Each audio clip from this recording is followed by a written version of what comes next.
如果你最近几天划过手机，大概躲不开这2条消息。第一条，保加利亚盲眼预言家88万加，台湾媒体冠称盲眼龙婆，他留下的一则警告正在全球疯传。流传版本说，2026年11月，一艘巨大的外星飞行器将进入地球大气层，人类将完成历史上第一次正式的外星接触。第二条，同一个名字，另一份预言说第3次世界大战将在2026年引爆，而网络流传的版本还替这场战争标上一个精确得可疑的长度，7个月。2条预言，同一个来源，同一个年份。更巧的是，照着流传版本的讲法去推算，2条线居然指向同一个季节，今年秋天。外星接触写明了11月。7个月的大战从流传版本抓的起点往后数，终点也落在秋天。这几个星期，从英国的小报、印度的新闻网站到美国的谈话节目，标题一个比一个耸动。而且这一次，媒体是把2条摆在同一篇里报的，上半篇讲外星飞船，下半篇讲3战倒数，结尾再补一句，专家提醒仅供参考。2条预言互相抬轿，恐惧翻倍，点击也翻倍。有媒体报道称，美国总统川普收到关于不明飞行现象的机密简报，消息一传出，万家的飞船预言在24小时内被推上多国热搜。台湾的社群同样没有缺席，新闻台做了专题， LINE 群组里那张写住11月之约的黑底图卡，你可能已经收过不止一次。有些流传版本甚至把台海也写了进去，说台湾海峡会是大战的引信。转发的人未必相信，但几乎没有人舍得不转。这波疯传有多大？打开影音平台，同一张 AI 合成的巨大母舰图，配上不同语言的旁白，英文版、西班牙文版、印地文版、中文版，内容几乎一字不差。留言区里，有人贴出家中长辈转来的讯息，有人认真发问11月是不是先不要安排出国，也有人只回了一句去年也是这样讲。一样的配方，一样的争论，每一年准时上演。一则没有出处的预言就这样长出了难以计数的播放量。而且这一次它不是单独出现，它跟另一条预言手牵手一起出现。这种2条线互相佐证的结构，正是它比以往任何一年都传得更凶的原因。单独一条预言是传闻，2条指向同一个秋天的预言看起来就像证据。标题的写法也在进化，早年的预言新闻还会在标题放一个问号，盲眼龙婆预言外星人明年降临，现在连问号都省了，直接写倒数还剩几个月。点进去，内文往往要到最后一段才轻描淡写补一句，该预言无法证实，恐惧放在标题，澄清藏在结尾。这是流量时代的标准排版。今天这支影片，我们把这2条预言摊在桌上，一条一条对账。预言的说法归预言，查得到的事实归事实。接下来你听到的每一个日期，每一笔记录，我们都会讲清楚它的身份，它是天文台的日历，还是流传版本的想象。这是这个频道的规矩，先预告结论的形状。这2条预言，一条在天文上对不上日历，一条在文献上根本找不到主人。但故事并不因此无聊，恰恰相反，因为当你把假的部分一层一层剥掉，剩下来的真实比预言本身更耐人寻味。一位真正来自星际的访客，此刻正在离开太阳系的路上。一股真正的战争恐惧，此刻正压在全球市场的心口。预言是假的，他踩中的东西是真的。这支影片就是要把这2者拆开来给你看。先看这波疯传是怎么滚起来的，时间线摊开，本身就很说明问题。2025年6月，中东开打，美军下场，第3次世界大战冲上全球搜寻榜。预言贴文的第一波流量来了。7月，天文学家真的抓到一颗星际彗星，外星话题有了新柴火。10月，彗星通过近日点，哈佛教授的外星假设炒上国际版面，第2波。年底，例行的万家明年预言清单出炉。2026年11月，外星接触赫然在列，2条线正式合流。到了今年，又传出美国总统收到不明飞行现象简报的报道，第3波，也是最大的一波。一步一步看下来，你会发现预言的热度完全跟着现实新闻的节奏走，不是预言在预告现实，是现实在喂养预言。要对仗，得先认识这位当事人。巴巴万加，本名凡吉利亚，1911年1月31日出生在斯特鲁米察。那座小城当时属于鄂图曼帝国的边陲，今天位在北马其顿境内。巴巴不是名字，是保加利亚语里的老奶奶，是后来人们对她的尊称。她的童年没有任何神秘色彩，只有贫穷。12岁那年，一场猛烈的暴风，传说是龙卷风，把她卷离地面。家人找到她的时候，她的眼睛里塞满沙土，家里穷，拿不出钱动手术，她的视力就这样一点一点暗下去，最后完全失明。少女时代，她短暂进过塞尔维亚的盲人学校，学会用手指认字，学会操持家务。继母过世后，她被叫回家，一肩扛起弟妹的生活。那个年代的巴尔干，战争一场接着一场，边界改了又改，一个看不见的女孩在这样的土地上活下来，本身就是一件了不起的事。而她接下来的人生，会让她从一个村庄的盲女变成整个半岛的传奇。而传奇的正反两面，接下来我们都会用得上。也是从失明之后，她开始说自己看得见别的东西，看得见失踪的人在哪里，看得见来访的人身后站着谁，看得见还没有发生的事。第二次世界大战期间，她的名声在巴尔干半岛传开。那是一个到处都在死人的年代，邮差送来的不是家书就是阵亡通知，无数士兵的家属跋涉到他的小屋，只为了问一句话：我的儿子还活着吗？他给的答案无从查核，但他给了那个年代最稀缺的东西，一个说法。传说1942年，保加利亚沙皇鲍里斯3世亲自登门求见。同一年，她嫁给一名曾经来问卜的士兵，随他搬到西南边境的小城佩特里奇，从此定居。战后，保加利亚变成共产国家，官方对宗教与神秘主义向来严厉，对万加的态度却异常暧昧。传说他因为预言了史达林的死期而被短暂关押，预言成真之后获释。据记载，1960年代起，保加利亚科学界设立了研究暗示现象的单位，派研究员长期记录他的对谈。国家后来甚至替他建立了接待访客的制度，求见要排队，要登记。据当年造访过的人回忆，他的一天像门诊，清晨开始，访客一个接一个，他多半只讲几句话，就换下一位。冷战年代，铁幕后面出了一位官方默许的预言家，这件事本身就是新闻，西方媒体的猎奇报道，反过来又把他的名声推得更高。传说访客要带一颗在自家枕头下睡过几晚的方糖给他，他握着那颗糖，开口说话。他晚年常在鲁皮特的小屋接待访客，并出资在那里盖了一座小教堂。据估计，他一生接待的访客超过100万人次，从政要、明星到平民都有。1996年8月11日，他因病过世，85岁。传说连自己离开的日期他都提前说中了。更有戏剧性的说法是，他临终前交代自己的能力会传给一位住在法国的10岁盲眼女孩。这个说法后来查无下文，但它完美示范了万家故事的传播模式，每一个段落都留着一个让人想往下传的钩子。让它被封为巴尔干的诺斯特拉达穆斯的是几个流传最广的吻合案例。第一个，库斯克号。流传版本说，他在1980年讲过一句话：库斯克将被水覆盖，全世界都会为他哭泣。当时听到的人一头雾水，因为俄罗斯的库斯克市是内陆城市，离海几百公里，怎么会被水覆盖？没有人当真。2000年8月12日，俄罗斯核潜舰库斯克号在巴伦支海演习时爆炸沉没，舰上118名官兵全数罹难。全世界的新闻台连播了1个多星期，无数人为他哭泣。第二个，911。流传版本说，他在1989年讲过，恐怖啊，恐怖！美国兄弟会倒下，被钢铁之鸟攻击。2001年9月11日，被劫持的客机撞进纽约世贸双塔，钢铁之鸟，美国兄弟倒下。事后回头看，每一个字都像对上了。类似的案例还有一长串，有人说他预言了车诺比，有人说他预言了苏联解体，有人说他预言了戴安娜王妃的结局。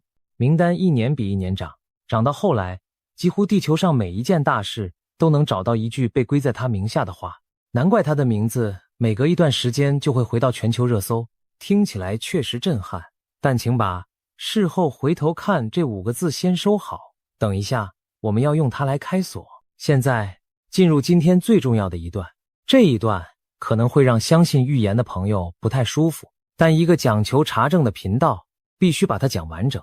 88万家没有留下任何一份亲笔文字，他12岁失明，没有机会受完整的教育，不读也不写，他所有的预言都是口头讲的，由身边的人听过之后再转述出去。他过世之后，侄女克拉西米拉·斯托扬诺娃出书整理他的生平与谈话，成为后世引用的主要来源之一。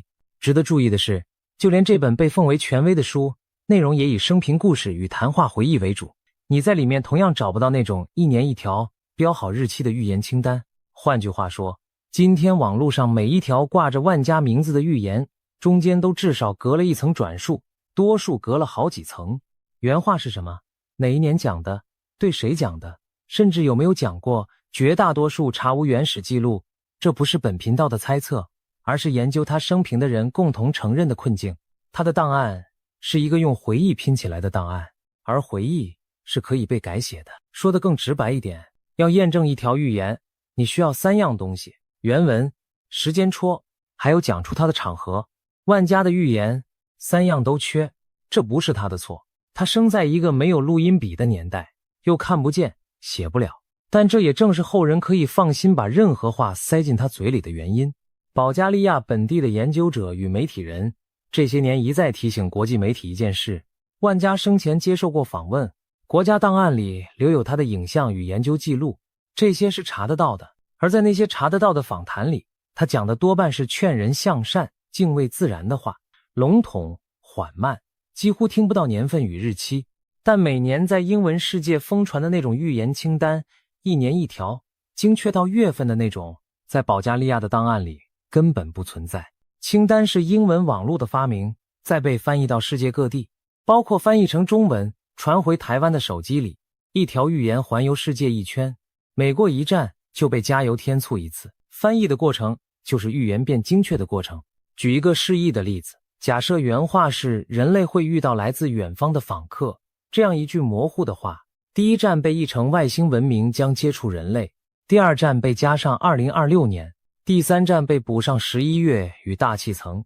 每一站的改写者都只加了一点点，最后拼出一条万家从来没有讲过的预言。这不是谁的阴谋，是流量世界的自然演化，越精确的预言越好传。于是模糊的原话一路朝着精确变异。带着这把钥匙，我们来追第1条：11月外星接触。你去翻他侄女的书，翻当年研究单位留下的记录，翻保加利亚媒体的历年报道，找不到2026年11月这个组合，也找不到巨大飞行器进入大气层这样的描述。国际查证媒体追过这条疯传讯息的源头，得到的结论很一致，它最早出现在近年的英文小报与内容农场，行文用的全是句信。据他的追随者表示，没有任何一个版本拿得出原始出处。更关键的是，挂着万家名字的外星预言近年已经连续落空。流传清单曾说2023年地球会卷入外星冲突，没有发生。流传清单又说2025年外星飞行器会在一场重大运动赛事上现身，向全人类宣告存在，同样没有发生。同一个套路，年份换一换，又是一条崭新的预言，继续收割下一轮流量。至于流传版本里的台海冲突，答案一样，查无原文。把台湾写进去的是近年的中文内容农场，不是保加利亚的任何一份记录。这里可以教你一个判断口诀，往后看到任何预言新闻都适用。第一问，原文在哪里？有没有拿得出来的文献或录音？第二问，最早是谁报的？是档案库还是小报？第三问，同一个来源过去的记录落空过几次？拿11月之约来套一遍，原文没有，最早报道小报，落空记录2次。3个问题问完，答案自己浮出来。这3个问题比任何辟谣文章都好用，因为它不需要你相信谁，只需要你动手查。这套口诀不只适用于万家、诺斯特拉达穆斯，珍妮·迪克逊，还有每隔几年就冒出来的新面孔，全部通用。预言产业的门面年年换，地基永远是同一块无法验证的口传，加上事后的对号入座。再追第二条，3战7个月，这条追下去更有意思，因为你会发现7个月这个数字根本不是万家的。查证报道指出，它出自另一位预言家，16世纪法国的诺斯特拉达穆斯。他的预言集里有一段4行诗，流传的译法是：大战7个月，人们死于恶行。近年的网络贴文把诺斯特拉达穆斯的7个月大战跟挂名万家的2026年大战剪在一起，缝成一条全新的复合预言。3战将在2026年开打，历时7个月。2位相隔400年，分属不同国家的预言家就这样被演算法缝成了同一张图卡。而前半段，万家预言过2026年爆发大战这件事，本身同样查无原文。研究者指出，能够追到他口中的战争相关内容，几乎都是笼统的冲突与灾难，没有年份，没有月份，更不会有7个月这种精确刻度。精确，恰恰是口传预言最不可能有的东西。顺带一提，诺斯特拉达穆斯那段4行诗，原文里还提到法国的城市名跟中东跟2026年一个字都沾不上边。4行诗被剪掉地名，剪掉语境，只留下大战7个月这几个字，再缝上万家的脸。这种剪裁手法值得每一个滑到图卡的人记住。还有一件事必须摊开讲，那些年年疯传的万家预言清单是有前科的。流传清单曾经言之凿凿，第3次世界大战将在2010年11月开打，核武将摧毁北半球，没有发生。清单又说2016年欧洲将几乎无人居住，欧洲今天还在，人也都在。清单的最后一条把世界末日定在遥远的5079年，留给谁去验证？没有人知道。每年12月，新一份万家明年预言准时出炉，旧清单里没中的项目悄悄消失，新的项目悄悄补上，没有人负责，也没有人道歉。这已经不是预言，这是一条内容生产线。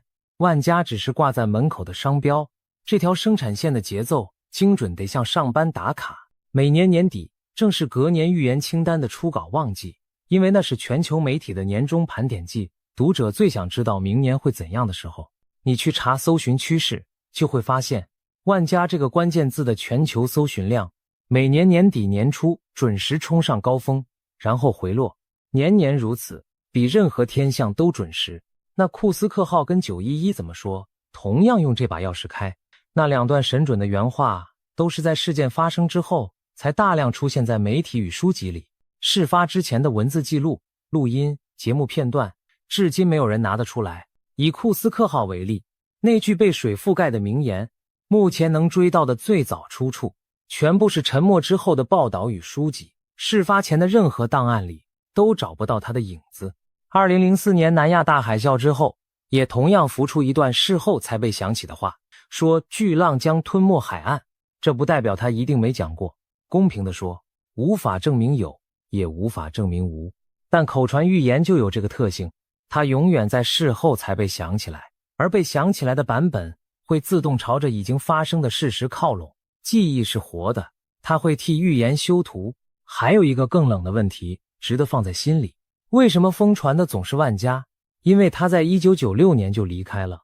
一位过世将近30年的预言家，不会出面否认，不会控告造谣，不会开记者会澄清，挂他的名字是零成本的。活着的预言家会失手，会被追问，会被要求解释。过世的预言家不会，他成了一个任人填空的名字，谁都可以把自己的恐惧与生意寄放在他的名下。好，诚实段讲完了。照理说，故事到这里可以收尾，2条预言，查无原文，散会。但真正值得讲的，从这里才开始。因为一条查无出处的预言能够疯传全球，靠的从来不是出处，是现实。它必须踩中真实世界的神经，才有资格疯传。而2026年的世界，恰好把2条神经都裸露在外面。我们一条一条对。第1条神经，战争。翻开真实的日历，不是预言的。加萨的战火从2023年10月延烧至今，中东的每一条战线都还冒着烟。2025年6月13日，以色列对伊朗发动大规模空袭，目标直指核设施与军方高层，多名指挥官与核科学家丧生。伊朗以飞弹与无人机反击，两国的城市第一次互相承受对方的火力。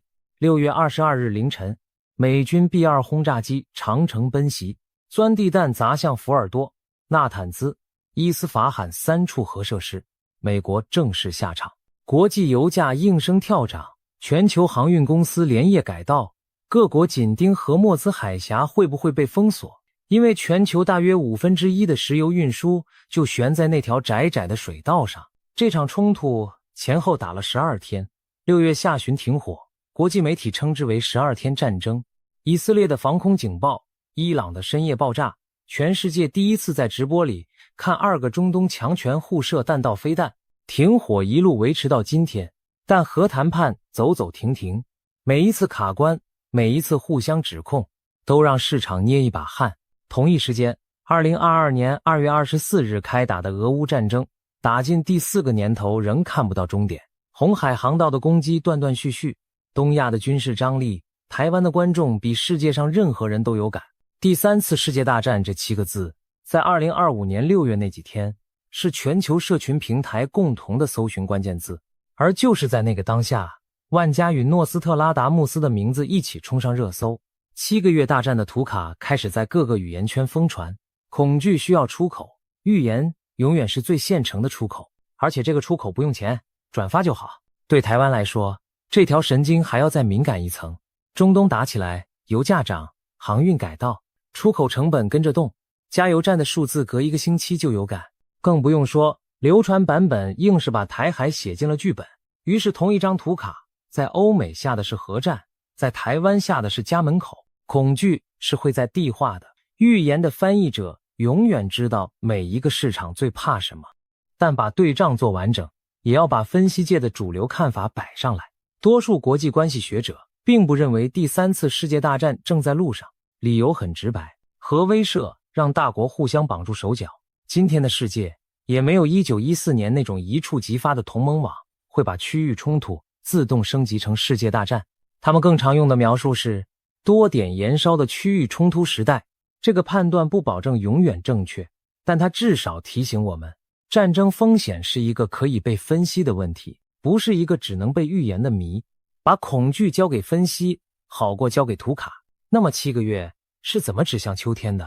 流传版本的算法是这样的：如果大战在2026年春天全面引爆，往后数7个月，战争的终点就落在今年10月到11月之间，刚好跟11月的外星之约撞进同一个窗口。也有另一派流传版本，反过来算，把终点锚定在年底，往回推出秋天开打。甚至还有版本说，外星飞行器的降临正是大战在秋天戛然而止的原因。2条预言在故事里完成了合体，一艘飞船终结一场大战，剧本比电影还工整。你发现了吗？不管哪一种算法，秋天都一定会被算进去，因为只要起点与终点抓得够松，7个月这把尺放在1年的任何位置都亮得出应验。同样的手法，你可以现场试一次，随便挑一个月份当起点，往后加7个月，得到另一个月份，然后翻翻那个月的行事历，保证找得到一件可以被说成应验的大事。这不是预言的神奇，是日历的必然。这是流传版本的算术，不是任何一份文献的记载。第2条神经，天上的访客，这一段是整个故事最值得讲的部分，因为它是真的，不是预言是真的，是观测是真的。2025年7月1日，设在智利的巡天望远镜阿特拉斯，全名小行星末期撞击警报系统，捕捉到一个高速移动的暗点，轨道一算出来，天文圈安静了几秒，双曲线轨道，意思是它不受太阳引力束缚，不绕太阳公转，它不是太阳系的居民，它从别的恒星系统来，路过一趟，然后永远离开。消息公布的那个星期，全球各大天文台的排程表被连夜改写，夏威夷、智利、加纳利群岛的巨型望远镜轮班追踪，太空里的哈勃与韦伯望远镜也先后转向。对天文学家来说，这是可遇不可求的样本，一块从别的恒星系统寄来的免费岩石，错过就是永别。人类天文史上这是第3个被确认的星际天体。第一个，2017年的奥陌陌，形状像一根雪茄，不喷气却带着奇怪的加速度，到今天还在论文里炒。第二个，2019年的鲍里索夫彗星，行为像一颗普通彗星，安安静静路过。第三个就是这次的主角，编号 3I 的阿特拉斯彗星，以每秒将近60公里的速度冲进内太阳系。2025年10月初，它先从火星附近掠过，距离约3000万公里，火星轨道上的探测器同步拍下它的身影。10月29日，它通过近日点，12月中旬，它最接近地球，距离仍超过2亿公里。天文学家反复强调，它对地球没有任何威胁。太空望远镜的光谱分析显示，它的彗发富含二氧化碳，像一颗在异乡长大的老彗星。这是天文台的观测记录，不是任何人的想象。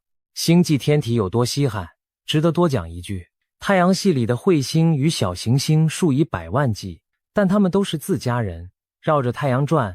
从别的恒星系统飞进来的访客，在2017年之前，人类一个都没有抓到过。不是他们不存在，而是他们太快、太暗、太不按牌理出牌。等你看见，往往已经在离开的路上。所以每来一个，全球的望远镜都会放下手边的工作，转头盯着它看。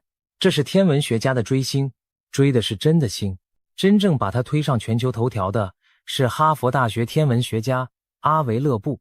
这位教授从奥陌陌时代就主张，科学界不应该未审先判，把星际天体是外星科技的可能性直接排除。他还为此成立了专门搜寻地外科技痕迹的研究计划。这一次，他把阿特拉斯列为值得重点检验的对象，理由是几项确实存在的异常。它在接近太阳的途中出现朝向太阳的喷流，俗称反尾，罕见。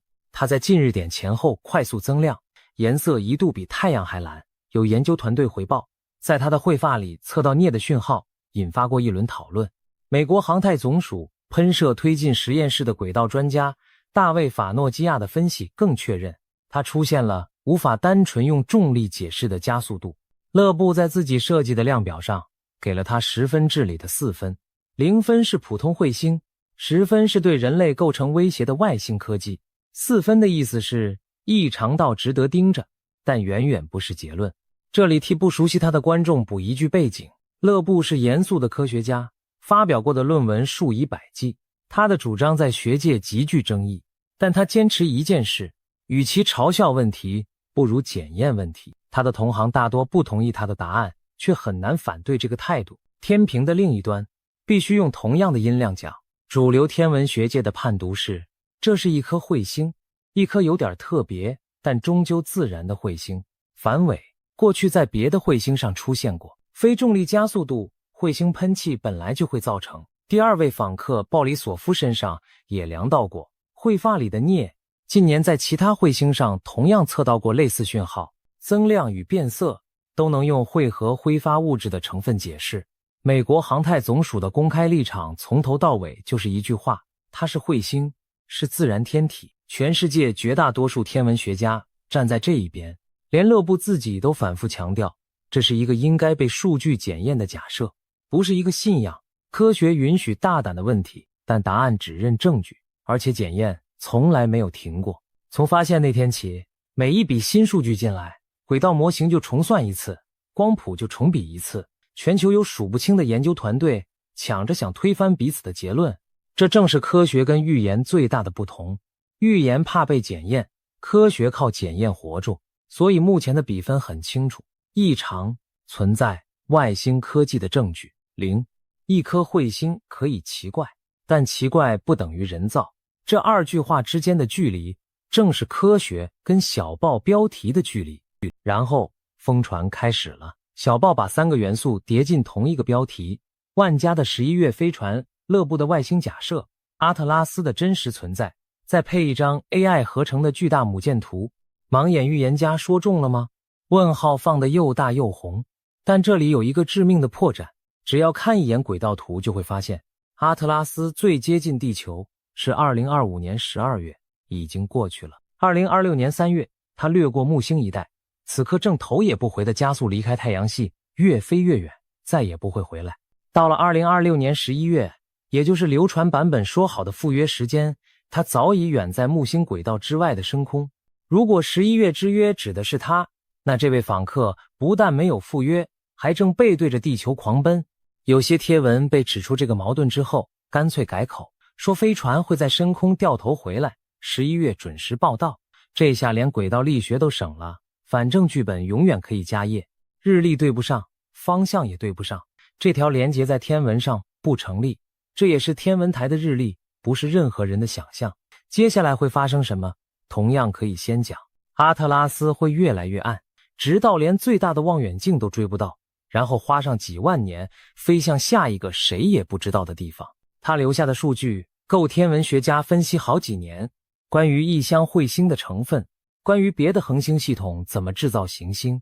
而如果有一天真的要让科学界改口说那不是彗星，需要的证据也很明确，他得自己转弯，自己加速到喷气解释不了的程度，或者发出讯号。这些到今天为止一项都没有出现。顺便回答一个很多人心里的问题，如果真有一艘巨舰要在11月进入大气层，瞒得住吗？瞒不住。天文学是全世界最藏不住秘密的行业。一个天体被发现，轨道数据会上传到国际通报系统，全球公开，任何一个业余天文迷用架在顶楼的望远镜都能复核。全世界有几十万双眼睛日夜盯着天空，第一个发现异常的大概率不是哪一国的国防部，是某个在阳台熬夜的观星者，而且他会在10分钟内把照片传上网。真正的外星接触如果发生，流程也不会是预言里那种午夜降临，它会是一连串枯燥的步骤，观测、复核、多国天文台交叉确认，然后才是公告。换句话说，外星接触不可能是一场只有预言家提前知道的秘密，天空是公开的。这句话是对抗恐慌最好的一句话。讲到这里，你可能也注意到一个规律，疯传的预言题材永远是那几样：战争、末日、外星人。为什么？因为他们共用同一种情绪原料，对失控的恐惧。战争是人间的失控，末日是自然的失控，外星人是宇宙的失控。3种失控，随便挑一种都能让滑动的手指停下来。而2026年的特别之处在于，3种原料同时到货，中东的战火是真的，星际的访客是真的。于是一条把它们缝在一起的预言传播力等于3者相乘。那么最后一个问题，2条来路不明的预言为什么会不约而同指向今年秋天？把所有资讯摊开之后，答案其实不神秘，可以拆成3层。第一层，秋天的日历本来就挤。2026年的秋天，现实世界确实挂着几个不会挪动的硬日程。11月3日，美国期中选举投票日写在法律里，一天都不会挪。台湾自己的地方大选按往例也落在11月下旬。北京的秋季全会按近10几年的惯例，多半落在10月下旬到11月初。每年9月，联合国大会各国领袖轮流上台，而在那之前，天上还有2个记号。8月12日，日全食，全时带从北极圈压向冰岛和西班牙。16天之后，8月28日，月食接力登场。天象本身不决定任何事，这一点必须再讲一次。但把日食当成凶兆是跨越文化的古老习惯。古代中国叫天狗食日，要敲锣打鼓把它赶走。巴比伦的泥板上也刻着日食与君王命运的对照表。几千年过去，习惯还在，只是从泥板搬到了手机。当现实的秋天本来就挤满节点，任何漂浮的预言飘过来都很容易被定在这个季节上。预言不需要准，它只需要停在一个本来就很紧张的月份。而11月在北半球的预言传统里本来就有特殊地位。白昼变短，天黑的早，年关将近，选举与大会挤在同一段古老的历法里，这是收割与清算的季节。预言选在11月降临，跟鬼故事选在深夜开讲是同一个道理。把2条线放上同一张时间轴，你会看得更清楚。8月2场石像，9月联合国大会，10月下旬到11月初，北京的闭门会议窗口，11月3日，美国投票，11月下旬，台湾投票。这是真实的秋天，每一格都查得到。然后流传版本把2张贴纸贴了上去，一张写住大战终局，一张写住飞船降临。贴纸可以贴在任何地方，但贴在一张本来就密密麻麻的日历上，看起来就特别像命运。第2层，数字的魔术。还记得库斯克号沉没的日期吗？2000年8月12日，今年的日全食也是8月12日。听到这里，你心里是不是轻轻动了一下？先别急住起鸡皮疙瘩，这正是人脑的出厂设定，一年365天，2件大事撞在同一个日期的几率远比直觉高得多。统计学有一个著名的例子，一个房间只要有23个人，就有超过一半的几率有2个人同一天生日。日期的重合是数学的日常，不是天意的签名。心理学称之为模式偏误。我们的大脑是一台为了找规律而演化出来的机器，在草丛里错认100次老虎，都好过漏看一次。7个月的尺，11月的约，8月12日的重合，都是同一种材料。随机之中必然出现的巧合，被叙事捡起来，擦亮，摆上供桌。这种集体倒数，我们其实亲身经历过一次。2012年12月21日，玛雅历法的所谓末日，当年全球媒体倒数，电影都拍了，台湾的新闻台也连线到深夜。结果那一天，太阳照常升起，隔天大家照常上班。14年过去，还记得那场末日的人已经不多，但当年的恐惧是真的，跟今天围绕11月的恐惧一模一样。末日过期之后，从来不会有人回收恐惧，只会有人发行新的。第3层，焦虑需要一个日期。战争的新闻看不到尽头，物价、选举、AI， 每一样都让人心浮。漂浮的恐惧最折磨人，因为它无处安放，也无从倒数。而预言做的事，说穿了只有一件，把漂浮的恐惧装进一个具体的日期里。11月，秋天，7个月。有了日期，恐惧仿佛就有了形状，有了形状，仿佛就能倒数，能倒数，仿佛就能控制。台湾的观众应该还记得，去年那场7月5日的大灾难预言，一本日本漫画的梦境记录，让整个东亚的社群倒数了半年，机票退订，航班减班。结果2025年7月5日当天，什么也没有发生。那一次，日本的气象单位罕见出面喊话，提醒民众现行科学无法预知地震的确切日期。观光业者则眼睁睁看着部分航线的旅客在盛夏前缩水，一场梦境记录换来实实在在的经济损失，这是预言疯传最具体的代价。日期过去，恐惧泄了气，然后呢？然后大家默默滑向下一个日期。演算法在旁边帮腔，因为恐惧的点击率永远最高。你多看一眼末日影片，平台就多推给你10部。更麻烦的是，辟谣影片的流量永远追不上造谣影片。恐惧是本能，查证是劳动，本能永远跑得比劳动快。这也是为什么同一条预言每年可以换一个年份重新收割，因为平台的记忆只有7天，而人的记忆经常也好不到哪里去。每年12月，新的预言清单准时出炉，旧的落空被悄悄遗忘，因为清单贩卖的从来不是未来，是此刻的安慰和此刻的流量。这里没有嘲笑任何人的意思，会转发图卡的人多半不是真的相信飞船，而是心里那句话找不到别的出口。最近的世界真的让人不安，预言只是替这句话找了一个夸张的说法。理解了这一点，你就能对群组里的长辈多一分温柔，也替自己多添一分免疫力。最后把账本整理一遍。2026年11月外星接触，查无原始出处，同款外星预言近年已落空2次，被硬连结的星际彗星，届时正在离开太阳系的路上，日历与方向都对不上，天文上不成立。3战7个月，数字出自诺斯特拉达穆斯的4行诗，与万家的连结是网络剪贴的产物，而万家本人预言2026年开战一事，查无原文，把台海写进去的版本同样查无原文。库斯克与911的神准全部是事后才浮出的口传，无法证明有，也无法证明无。对仗对到这里，2条线的判决可以各用一句话写完。11月外星接触，天文记录查得到的部分全部指向相反方向。3战7个月，文献记录查得到的部分指向另一个人，另一个世纪。至于那个最关键的问题，万家到底有没有讲过2026？答案只能是4个字：查无实据。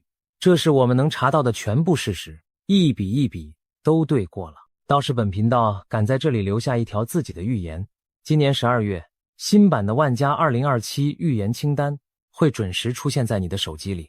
这是整支影片里唯一敢打包票的预言。到时候清单上大概还是那几样：战争、灾难、外星人，再配1-2条科技突破当调味。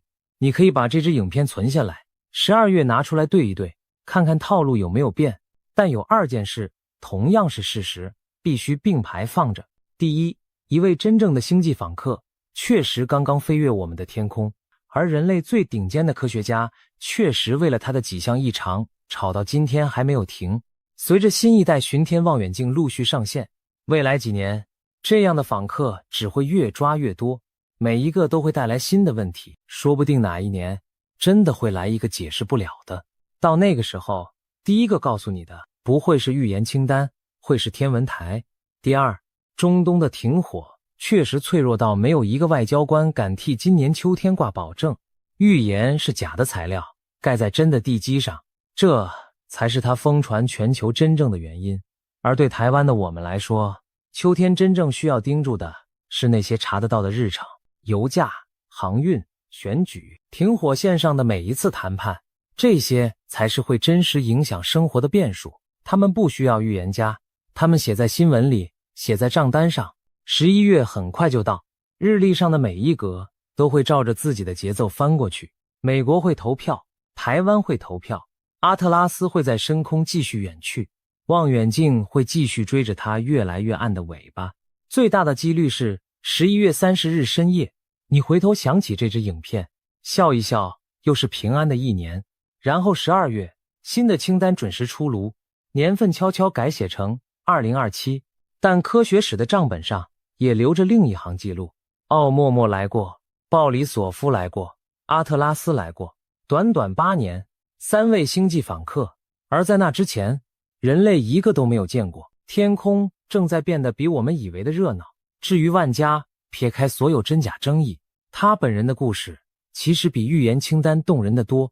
一个12岁失去视力的女孩，在战乱的半岛上活成了一个时代的传说，离世30年，还被整个网际网路借用名字。她若地下有知，看到自己被安排在2026年11月接待外星访客，不知道会不会笑出来。所以今年秋天不妨偶尔抬头，不是为了等一艘不会来的飞船，而是为了记住一件事：真正的未知从来不写在预言清单里，它就挂在那里，安静的等着我们自己看懂。2026年的夏天，一个来自地球另一端的声音却悄悄把矛头指向了我们脚下这座岛屿——台湾。说这话的人是一位巴西灵媒，在西方世界，媒体给了他一个让人不寒而栗的称号——活着的诺查丹马斯。他叫萨洛梅，1986年出生在巴西一个叫圣塞巴斯蒂昂的小镇。据他自己说，他从小就能看见别人看不见的画面，那些画面常常把他笃信宗教的父母吓得不轻。后来，他靠着一连串准到发毛的预言走红网路。他预言过新冠疫情，在病毒爆发前就说过一个让人类停下脚步的阴影即将降临。他预言过英国女王伊丽莎白2世的离世。他甚至被认为提前看见了川普的胜选与马斯克收购推特。如今，这位以精准著称的男人，把他2026年最沉重的一段话留给了亚洲，留给了台湾。他说，台湾将要迎来3重考验，3道关卡，一道比一道凶险。而几乎在同一时间，在大洋的另一端，那位我们再熟悉不过的帕克又一次说中了：中国出事了。一场吞噬了168条人命的世纪大火，一场震动整个北京政坛的军中大清洗，还有一个被他在预言里反复提起的名字——习近平。帕克说，2026就是这个男人的宿命之年。你看，2位来自不同国度、不同传统，彼此素未谋面的预言家，竟然在同一个时间点把目光投向了同一片海域。这究竟是纯粹的巧合，还是某种我们还没看懂的征兆？今天就让我们把这2条线索一条一条的摊开，慢慢看个明白。我们先从巴西人的那3重考验说起。其实，萨洛梅并没有指着地图喊出台湾这2个字，他是个西方人，他的预言散落在2026年一整年的访谈里，东一块，西一块。可是当我们把这些碎片一片一片捡起来，拼在一起的时候，一件诡异的事情发生了。这些原本毫不相干的预言，竟然不约而同地指向了同一座岛屿，指向了我们。你可能会问，他到底还说了些什么，能让我们把线索拼到台湾身上？萨洛梅在2026年的预言密密麻麻，几乎覆盖了整个地球。他说亚洲会出现大停电，他说北极圈会成为新的火药库，北约与俄罗斯的角力会在那片冰封之地擦出火花。他说非洲的萨赫勒地区会陷入战火。他说波兰会遭遇一场金融危机，英国的王室会有大事发生。他甚至精准地点出日本会在第2季因为半导体库存见底而阵脚大乱。你发现了吗？这些看似天南地北的预言，有一条隐隐约约的线把它们串在了一起，那就是能源、晶片还有大国之间的角力。而这3样东西的交汇点恰恰就是台湾。第一重考验是黑暗。还记得2026年3月吗？萨洛梅在年初就反复强调，这是他最害怕的一个预言。他说3月12日到15日之间，太阳会向地球喷射出大量的带电粒子，也就是所谓的日冕物质抛射。他警告，这可能造成大范围的停电，让那些脆弱的电网瞬间瘫痪。他说得很坦白，这不是危言耸听，而是有一致的科学证据在支撑。太阳风暴最可怕的地方在于，它来得又快又突然，几乎不给你任何预警。而这只是黑暗的开始。萨洛梅在2026年5月又抛出一个更冷的词，他叫它隐形战争。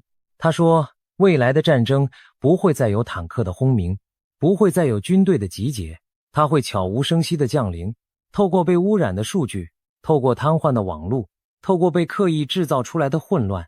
他把这叫做选择性的情报黑账。攻击者不需要炸毁你的城市，他只需要让你看见一个错误的现实，就能让一个超级大国从内部瓦解。他甚至提到卫星，提到那些悬在我们头顶，维系着现代文明运转的卫星。一旦他们被打瞎，整个世界都会陷入盲区。萨洛梅还说过一个更让人毛骨悚然的词：3天的黑暗。他说他担心会有一种能瞬间瘫痪电子设备的攻击，像电磁脉冲那样，把一整片地区的电力、通讯、照明在一瞬间全部抹去。他形容那种场景是连续3天，整个世界陷入伸手不见五指的黑暗。在那种黑暗里，没有电，没有网络，没有讯号，现代文明苦心建立起来的一切，会在几个小时内倒退回100年前。你有没有想过，如果这样的黑暗降临在一座四面环海，能源几乎全靠进口的岛屿上，会是什么光景？我们连向外求援的讯号都未必发得出去。现在，请你想一想，这样的黑暗最先吞噬的会是谁？会是那些对电力、对网络、对海底电缆依赖最深的地方。台湾正好就是这样一个地方。我们是一座岛，我们的能源有将近 98% 要靠进口，我们的对外联系几乎全靠那几条躺在海底的电缆。2021年，我们经历过一次大停电，全岛数百万户人家在黑暗中度过了一个漫长的夜晚。那一次只是电网自己出了问题，可如果萨洛梅口中那场来自太阳或是来自人为的黑障真的降临，我们准备好了吗？这就是第一重考验，黑暗。或许有人会说，停电而已，撑几天就过去了。可是各位，现代社会对电力的依赖早已深到我们自己都难以想象的地步。没有电，自来水厂的抽水马达会停，城市的供水会中断。没有电，加油站的油泵打不出油，车子寸步难行。没有电，冷链一断，药品和食物会迅速腐坏，医院里那些靠机器为生的病人会陷入最危险的处境。没有电，通讯基地台撑不了多久，手机就会变成一块冰冷的铁。一座没有电的现代城市会在短短几天之内褪去所有的文明外衣。这正是萨洛梅那声黑暗警告最让人不寒而栗的地方。第二重考验是咽喉。2026年，萨洛梅还说过一句话，当时很多人没往心里去。他说，日本会在这一年的第二季遇上大麻烦，因为半导体的库存正在枯竭，工业生产会因此下滑，许多关键产业会陷入困境。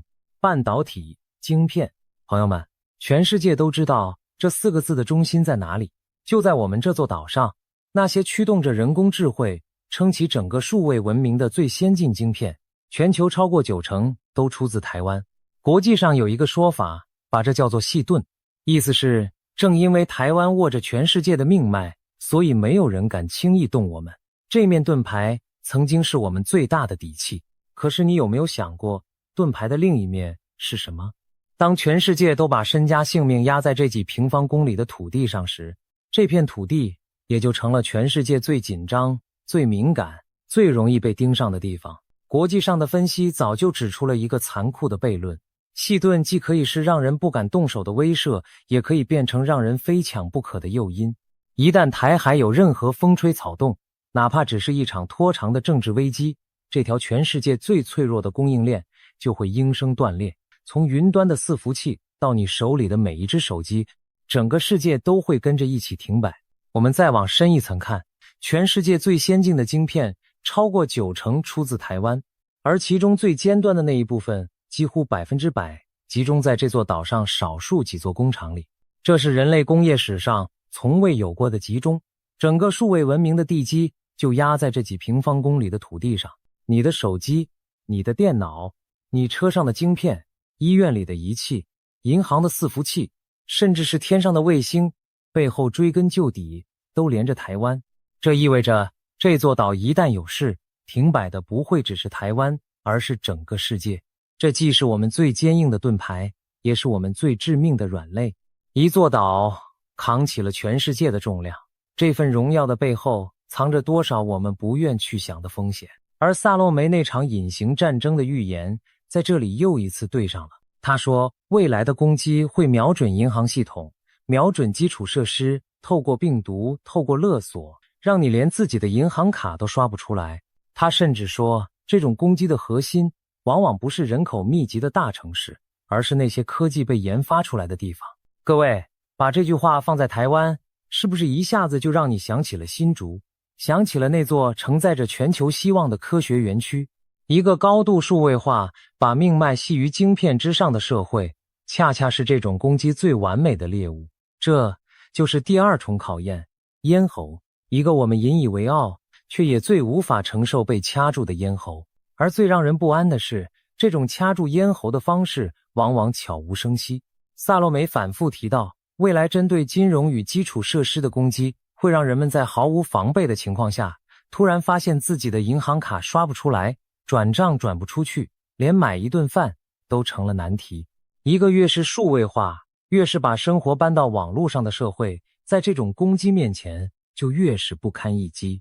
我们享受了行动支付的便利，享受了万物互联的高效，可这份便利的另一面是，当网络被切断的那一刻，我们会比任何时代的人都更加手足无措。第三重考验是棋盘，这一重是最大的，也是最凶险的。2026年3月，萨洛梅说出了一段后来被全世界反复引用的话。他说，2026年的地缘政治棋盘上，美国正在对准支撑中国能源命脉的3根支柱出手。第一根是伊朗，他称之为眼前的目标；第二根是委内瑞拉，他称之为被吃掉的棋子；第三根是俄罗斯，他称之为停火的变数。萨洛梅说，美国真正的目的并不是要在军事上占领伊朗，而是要切断那些曾经源源不断流进北京炼油厂的廉价石油。换句话说，这盘棋从头到尾下的都是中国。而当我们回头看2026年真实发生的一切，会发现这盘棋竟然真的一步一步摆了出来。2026年2月28日，美国与以色列对伊朗发动了空袭，伊朗的最高领袖在这场打击中丧生，一场大战就此爆发。油价一度冲破每桶$100，全世界都跟着一起承受能源价格的剧烈震荡。而几乎在同一段时间，地球另一边的委内瑞拉，那位总统竟然真的被美国强行带走，成了萨洛梅口中被吃掉的棋子。至于俄罗斯，他在这盘棋里始终扮演着那个让人捉摸不定的角色。而这场大战最让全世界揪心的，是那条细细的水道——荷默兹海峡。全球将近1/5的石油都要从这条狭窄的海峡通过。2026年的战火中，伊朗不止一次威胁要封锁这条咽喉。每一次风声传出，国际油价就像坐上云霄飞车，剧烈震荡。各位，台湾的能源命脉几乎全靠海上运来，一旦中东的油轮走不动了，最先感受到寒意的就是我们这种把能源全压在进口上的岛屿。电费会涨，物价会涨，工厂会喘不过气。萨洛梅那盘能源棋盘看似远在天边，可它牵动的每一根线，最后都绕回了我们的日常生活。3根支柱一一应验。萨洛梅看见的其实是一盘更大的棋。他说，2026年是一个新世界秩序诞生的关键之年。他预言由巴西、俄罗斯、印度、中国、南非组成，后来又不断扩大的金砖集团会在这一年变得更加果断。他甚至说，有外泄的外交情报显示，沙乌地阿拉伯正在推动金砖集团绕开美元来进行交易。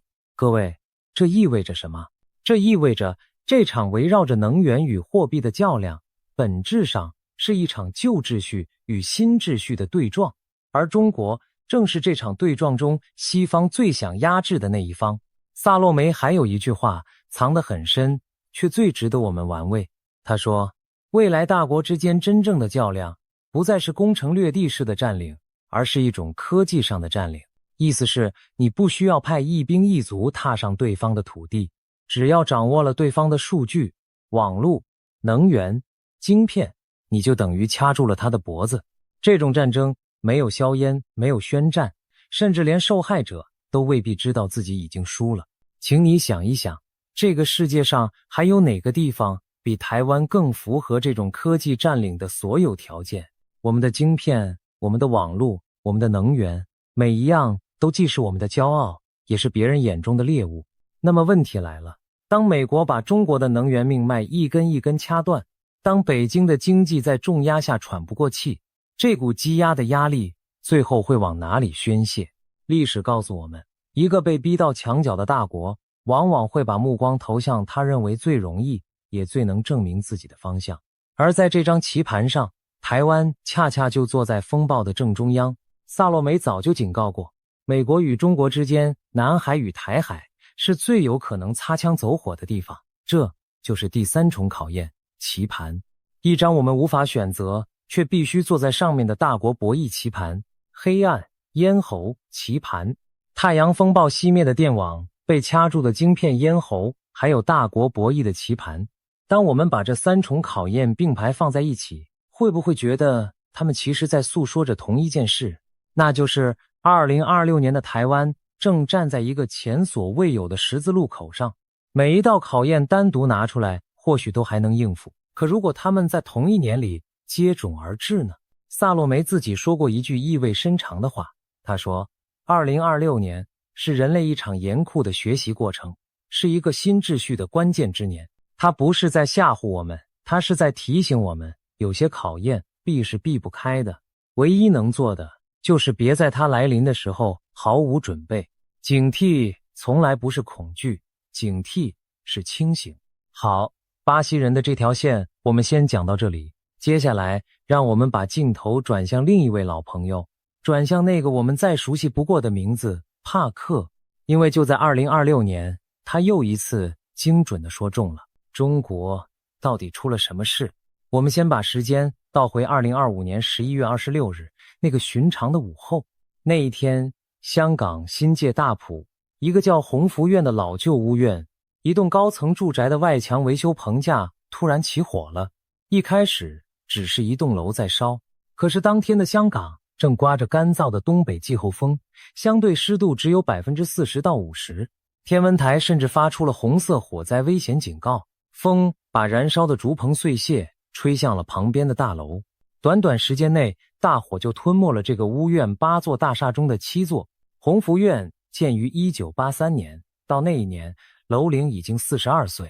8座大楼，每座31层，将近2000个住宅单位，住着4000多人，其中将近40%是65岁以上的长者。火灾发生时，整栋的楼被密密麻麻的竹棚和绿色的防护网层层包裹着。那些防护网本该是阻燃的，可是当火苗窜上来的时候，外墙和棚架之间形成了恐怖的烟囱效应，火由下往上，由外往内连成一片，把整片天空都染成了血红色。这场大火烧了整整43个小时，到最后官方确认168条人命永远留在了那个冬天。一名年仅37岁、入职9年的消防员何伟豪在救援中误入了另一栋大楼的电梯，被困在30层，最终坠楼殉职。这是香港70多年来最惨烈的一场火灾。168这个数字说出来只是一瞬间，可它的背后是168个再也回不了家的人，是168个被生生撕开的家庭，有白发苍苍的长者，有正值壮年的父母，也有还没来得及长大的孩子。火灾之后，香港的街头巷尾摆满了市民自发送来的鲜花，许多人素不相识，却为这些逝去的生命红了眼眶。一座座原本充满烟火气的家，在一个午后化为焦黑的废墟。而最让人难以释怀的是，事后人们才渐渐明白，这场夺走168条人命的大火，许多人本不必逝去。如果那些防护网是合格的，如果那些警报是正常的，如果那些该守的规矩没有被贪婪吞掉，这个冬天本可以是另一个样子。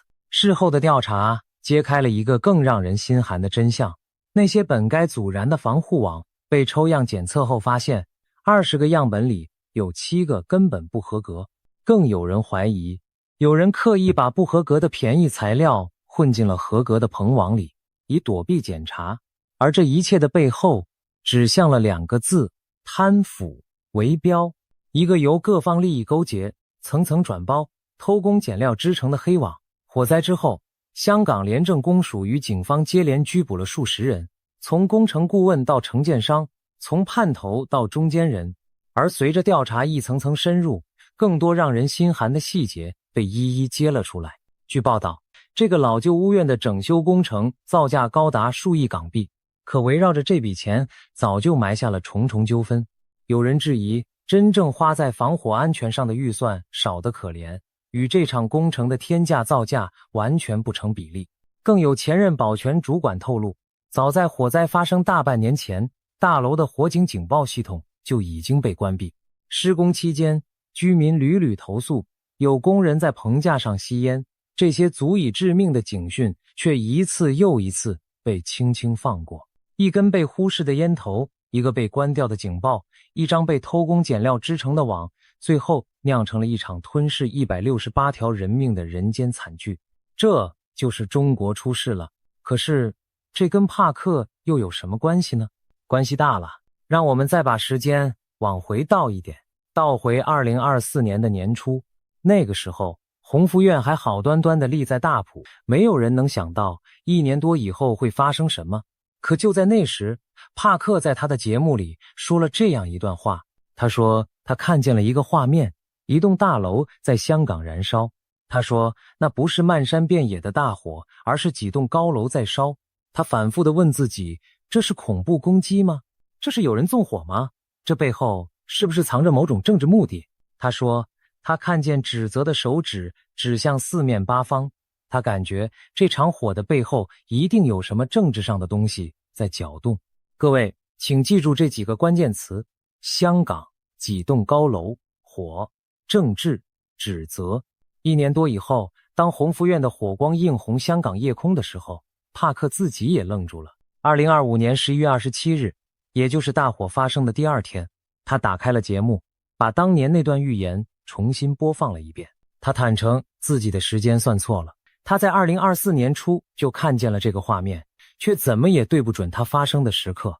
他说，预言这种东西就像隔着一面模糊的镜子去看，你能看见轮廓，却看不清细节，尤其是时间。可是细节呢？细节准得让人发毛。帕克当年说，他看见的是高楼，是纵火般的火势，是政治的阴影，是四处指责的手指。而鸿福苑正是高楼，正是那场因人为疏失与贪腐酿成的悲剧，正是那场引发了廉政公署立案调查，把无数双手指指向利益勾结的世纪大火。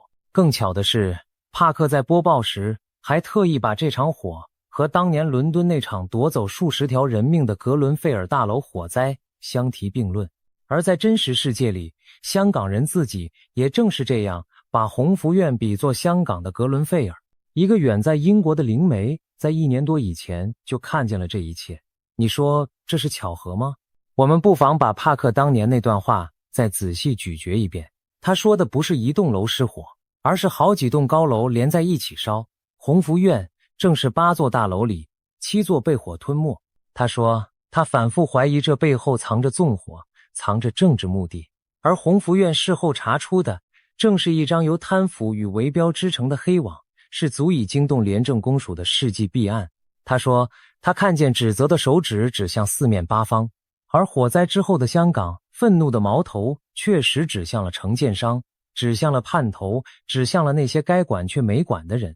一个细节对得上，可以说是巧合，可当这么多细节一个接一个地对上，我们还能心安理得的把它仅仅当成巧合吗？而比说中了更让人不安的是帕克对这场火的解读。在那段2024年的预言里，帕克并没有把这栋燃烧的大楼当成一个孤立的意外，他把它当成了一个信号，一座灯塔。他说这栋莫名其妙起火的高楼是他通灵时的一个路标，他指向的是一连串即将围绕着中国发生的大事。他说了什么？他说习近平病了，他出了点状况，但被掩盖了起来。帕克说他感觉习近平得了某种严重的病，可这件事被严严实实地压了下来。他紧接着说这一切都在指向一场中国的第2次革命。他看见的是中国共产党内部的分裂，是足以动摇整个政权根基的裂痕。但他特别强调，他不认为习近平会死，他会活下来，可掩盖会一直存在。帕克所说的第2次革命并不是指一夜之间的改朝换代，他描述的更像是一种由内而外缓慢却不可逆的松动。他说他看见那个曾经看起来坚不可摧的庞然大物正从内部一道一道地裂开缝隙，有人领不到薪水，有人投诉无门，有人对着高高在上的权力第一次生出了愤怒。帕克强调，这股力量的源头不是境外，而是中国的老百姓自己，是他们对贪腐、对特权、对不公长久积压下来的不满。一座大厦的崩塌往往不是从屋顶开始的，而是从地基上那一道不起眼的裂缝开始的。帕克还说，来自中国的政治贿赂将会被曝光，他预言会有一场巨大的资料外泄，揭露出有资金悄悄流进了西方政客的口袋。不仅如此，帕克还预言中国将会对西方发动一场大规模的网络攻击，目标是西方的银行系统。他说他看见人们的银行卡突然刷不出来，整个银行系统仿佛被按下了暂停键。而最诡异的是，他说这场攻击的病毒可能会透过一个日本的游戏公司，一款电玩产品，神不知鬼不觉地植入，先是潜伏，然后在某一刻突然一齐发作，一个藏在孩子们游戏里的病毒悄悄织进整个系统。这个画面是不是让你想起了萨洛梅那场隐形战争？两个人竟然又一次看见了同一种武器。而最关键的是，帕克把香港的这把火和另一个地方连在了一起。他说香港会再一次爆发民众的抗争，而这场抗争可能会和台湾的事情在同一年里一起发生。你听见了吗？台湾，又是台湾。帕克说香港的这场火会点燃民众心中积压已久的不满，他甚至预感这一次的抗争会被非常强硬地镇压下去。他在播报那天还注意到一个细节，就在大火还在燃烧，人们还在废墟中搜救的时候，中国解放军的驻港部队几乎是立刻就发出声明，说要守护香港。帕克忍不住问，他们说的守护到底是什么意思？是守护这座城市，还是守护别的什么？军队为什么来得这么快？这个疑问帕克没有给出答案，他只是把它轻轻放在那里，留给每一个看着荧幕的我们自己去想。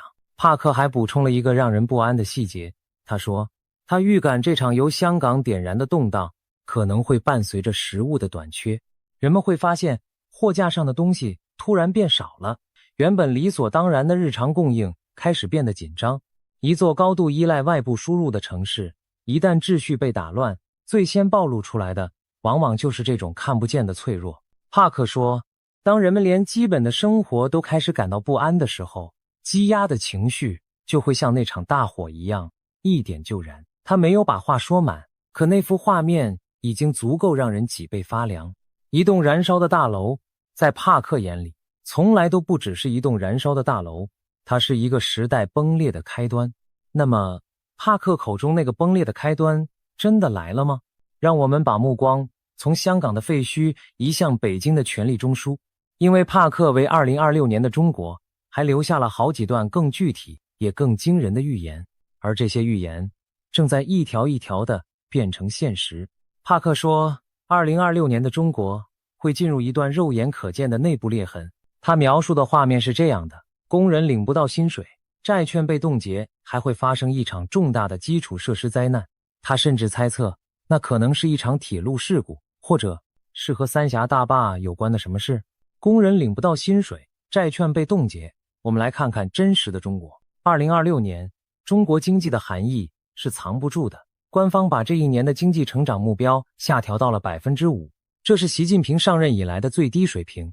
国际货币基金组织的报告里，通缩这两个字出现了超过60次，这对一向措辞谨慎的国际机构来说，几乎等于是在公开示警。中国的房地产已经连续第5年走下坡。2026年5月，中国的零售销售额出现了自2022年以来的首次下滑，老百姓不敢花钱了。而那些地方政府背负的隐形债务，那些被称为城投债的庞然大物，规模早已大到让人不敢直视，其中相当一部分已经技术性递资不抵债，只能靠借新还旧，勉强维持。如果我们把镜头再拉远一点，会看到一幅更让人心惊的全景。有研究估计，中国的整体债务相对于它的经济规模比例已经高得惊人，并且还在不断攀升。经济学家用一个词来形容今天的中国经济 K 型，意思是一小部分人和产业还在往上走，可绝大多数的普通家庭和中小企业却在不断往下沉。两条线朝着相反的方向越拉越开，老百姓不敢消费，企业不敢投资，地方政府背着还不完的债。帕克口中那个工人领不到薪水，债券被冻结的中国并不是什么遥远的预言，它正在这片土地上一寸一寸地变成现实。帕克说的工人领不到薪水，债券被冻结，难道只是随口一说吗？而帕克最惊人的一段预言是这一句，他说2026年的中国会有一位高层官员神秘的消失，或者离奇的死去。他说这会是中共内部分裂的征兆之一。然后2026年的第1个月，整个世界都看见了。2026年1月，一则消息震动了整个北京政坛。中共中央军委副主席张又侠，这位被视为军中实权人物，习近平多年盟友的红二代将领被查落马，与他一同倒下的还有中央军委委员刘振立。而这还没完，连同应急管理部部长王祥喜、前内蒙古自治区党委书记孙少成等人在内，光是2026年的头1个月，中国就有10名现任与退休的高官被查。官方媒体自己给了他一个名字，猛打石虎。一位高层官员神秘消失，帕克的预言分毫不差。更耐人寻味的是，外界对这场清洗的解读。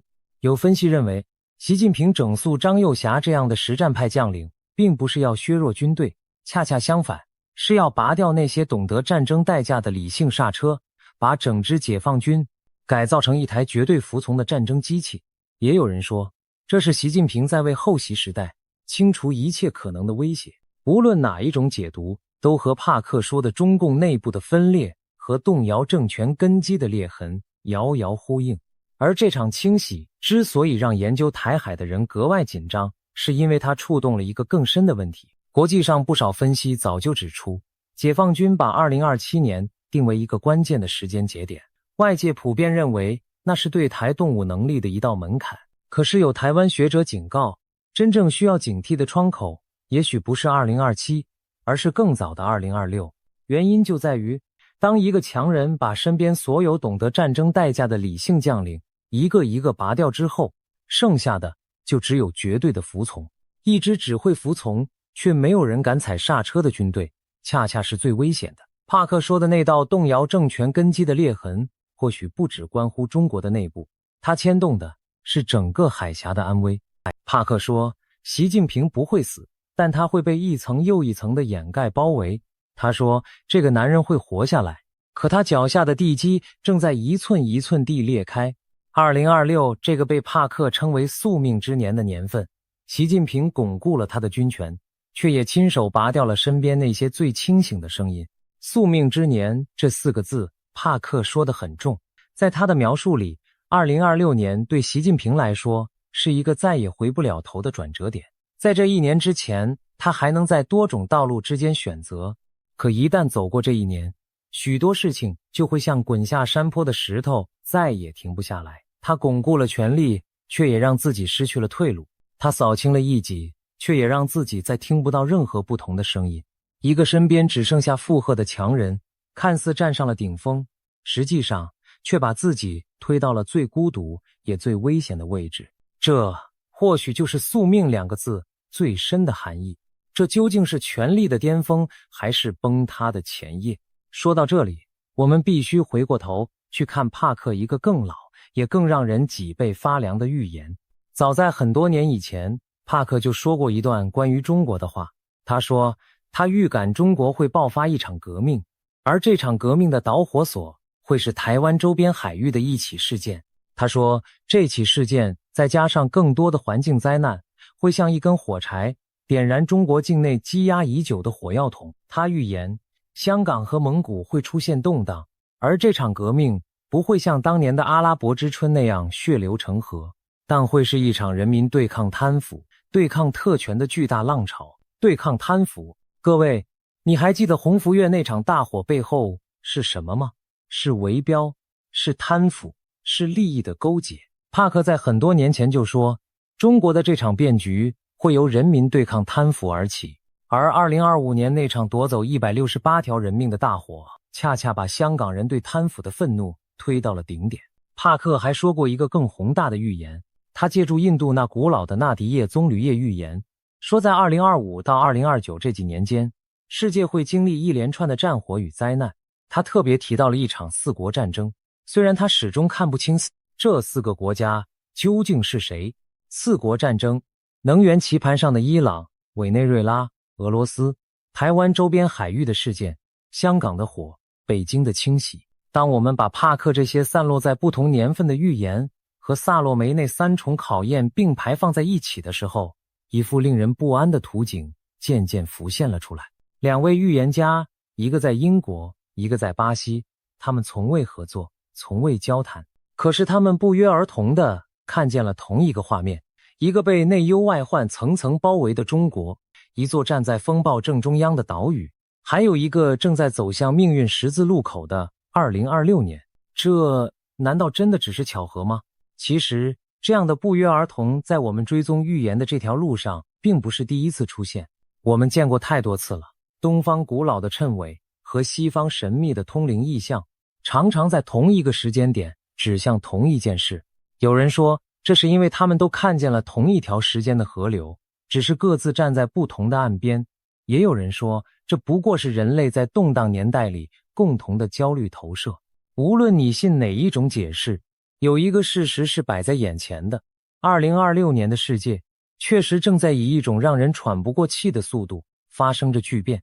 中东的大战，委内瑞拉的变局，中国经济的寒冬，北京军中的清洗，香港的世纪大火，这些都不是预言，这些都是已经发生，白纸黑字写进新闻里的事实。预言家们或许看见了轮廓，而我们正亲眼见证着这些轮廓一笔一笔地被填上颜色。我知道，讲到这里，很多朋友的心已经提到了嗓子眼，但是我想请你先深吸一口气，因为接下来我要说的话可能和你想的不太一样。预言从来都不是命运的判决书。我们做了这么多期节目，看过帕克说中的，也看过他说错的。事实上，帕克自己最大的一个失准，恰恰就和台湾有关。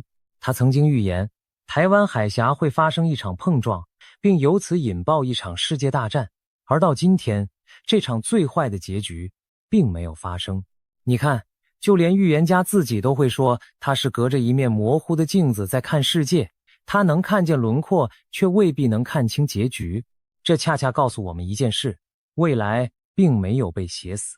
萨洛梅口中的三重考验，黑暗、咽喉、棋盘，他们是警告，不是宿命。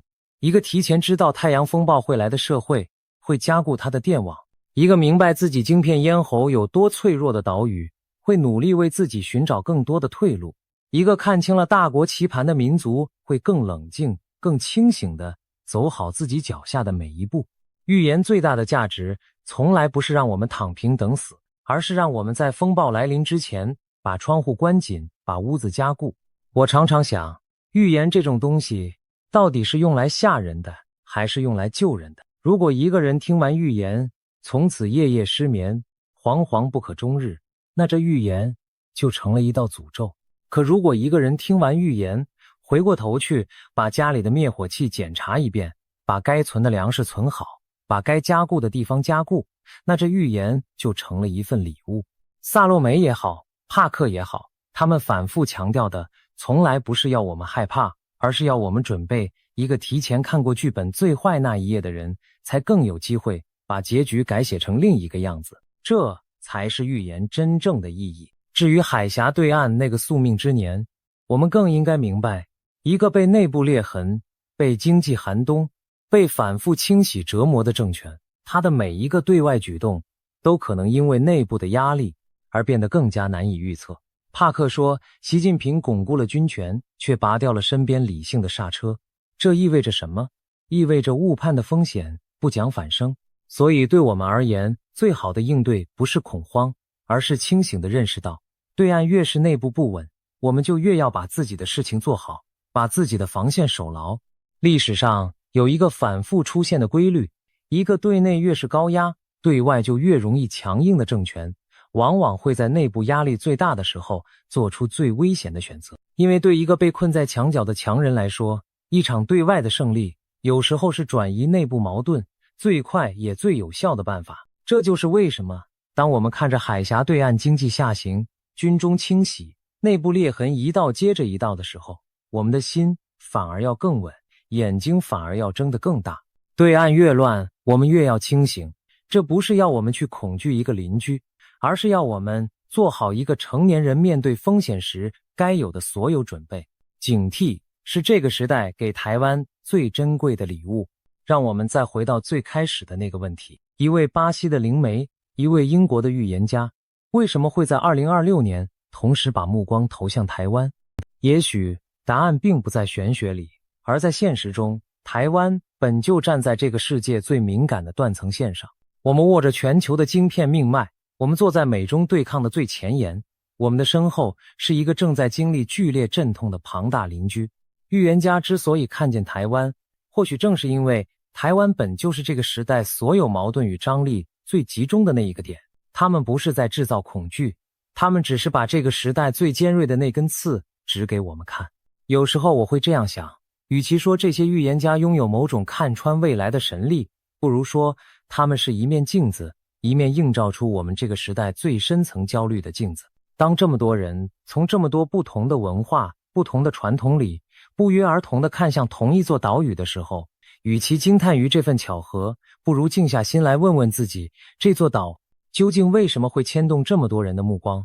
答案其实一点都不悬，因为台湾本就站在这个时代所有力量交汇的正中央。看懂了这一点，我们面对的就不再是缥缈的玄学，而是一个必须认真对待的现实。而面对这根刺，恐慌是最没用的，真正能保护我们的是清醒，是准备，是把每一个万一都想在前面的那份从容。电网要加固，供应链要有后手，社会的共识要凝聚，每一个人的心都要稳。预言说台湾将迎3重考验，那我们就把这3重考验当成3次把自己变得更强韧的机会。至于对岸那个宿命之年会走向何方，没有人能给出100%的答案。帕克说，习近平会活下来，但他脚下的地基正在裂开。这究竟是一个帝国黄昏的开始，还是又一次有惊无险的渡劫？让我们一起睁大眼睛往下看。2026年才刚刚走过一半，下半年这个世界还会给我们带来什么样的震撼？没有人知道。但无论风浪多大，请记得，我们脚下这座岛屿曾经一次又一次的在风暴中挺了过来。这一次，我们依然会。有一种看不见的力量正在悄悄伸进人类的大脑。有人不靠任何机器，凭着一个念头就能让密封玻璃罩里的物体移动。有人在众目睽睽之下缓缓飘离地面，飞过整座教堂。有人坐在没有窗户的密室里，却能准确说出几千公里外一座军事基地内部吊车与飞弹发射井的位置。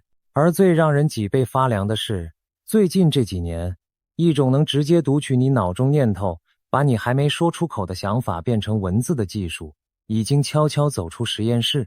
当一群顶尖学者开始用黑暗力量、思想入侵、认知自由这样的字眼来形容眼前正在发生的事情时，我们不得不停下来问一句：这一切到底是怎么回事？我们的思想真的还是我们自己的吗？要回答这个问题，我们得先回到很久很久以前，去看看那些被历史记录下来却无法被科学完整解释的怪事。今天这集，我们会一层一层往下挖，从会飞的修士到能停住心脏的家庭主妇，从中情局养了20多年的通灵间谍，到席卷全球榜首的读心播客，一直挖到如今实验室里那台能把脑袋变成打字机的机器。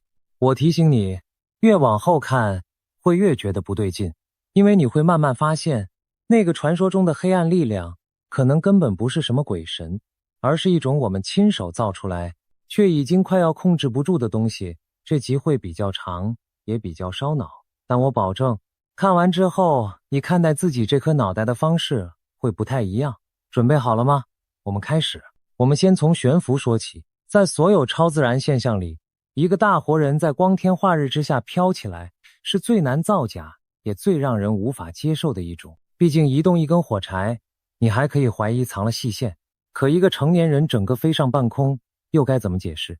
而在西方历史上，最著名的飞行案例发生在一位修士身上。他叫古柏蒂诺的约瑟，出生于1603年的意大利南方，一个穷得叮当响的家庭。他小时候被认为又笨又怪，常常张着嘴发呆出神，连被送去当鞋匠学徒都做不好，街坊邻居干脆就叫他笨蛋。可就是这个被所有人看扁的年轻人，后来成了天主教历史上最著名的飞行圣人，连太空人和飞行员的主保圣人都是他。根据当时留下来的记录，约瑟在做弥撒，在祷告，甚至在和人吃饭，手里还端着盘子的时候，会突然整个人腾空而起，悬在半空，有时候停留好几分钟才缓缓落下。最夸张的一次是在一场纪念圣方济各的游行里，他当着一大群人的面突然发出一声叫喊，飞上了天空，盘旋在人群头顶。等他回过神来，竟然羞愧地逃回母亲家里躲了起来。还有一次，几个工人正费力地想把一座沉重的十字架立进底座，怎么也立不起来。约瑟竟然飘了过去，轻轻松松把十字架搬起来，放进了底座。在教堂里，在餐厅里，无数人亲眼看着他从地上升起。你可能会说，这不就是中世纪的乡野传说，添油加醋而已吗？问题就出在这里，为约瑟的飞行作证的不是几个无名小卒，而是上百位身份显赫、有名有姓的人，包括贵族、主教、外国来的王公。有人统计过，关于他的宣誓证词和书面记录大约有150份，而且很多都发生在大白天。在众人面前，研究早期近代史的历史学家卡洛斯·艾里曾经很认真地研究过这些记录。他的结论是，这些飞行的描述太极端，发生的场合又太公开，几乎不可能是魔术道具或集体歇斯底里造成的。作证的人地位那么高，数量那么多，让这些证词显得格外可信。当然，身为一个严谨的历史学家，他最后只能诚实地说，这些证词看起来是真的，但一个人到底有没有真的飞起来，这已经超出了历史学能回答的范围。更有意思的是，教会对约瑟的态度非常矛盾。一方面，他飞行的名声后来推动他在1767年被封为圣人；另一方面，他的上司其实很头疼，甚至责备过他，因为一个人随时随地会飞，实在太难管，也太招摇了。约瑟自己也觉得羞愧，他把自己这具不受控制、动不动就要往天上飘的身体自嘲地叫做那头驴子，还用苦修和折磨肉体的方式来惩罚他。你想想，一个能飞的人却为自己会飞而痛苦，甚至想尽办法压抑他，这个细节本身就比任何传说都要奇怪。如果是造假，他何苦要对自己的招牌绝活如此抗拒？如果说约瑟是宗教时代的代表，那么到了科学昌明的19世纪，又出现了一位几乎可以和他并列的人物——苏格兰通灵师丹尼尔·霍姆，活跃于1833年到1886年之间。和躲在教堂里的修士不同，霍姆是在上流社会的沙龙里，在众人围观的降神会上表演漂浮。他的传记作者说，他是那个时代最有名的人物之一。据说他漂浮了100多次，而且很多次是在光线充足，有多位可靠证人在场的情况下进行的，不是在伸手不见五指的黑房间。最有名的一幕发生在1868年的伦敦。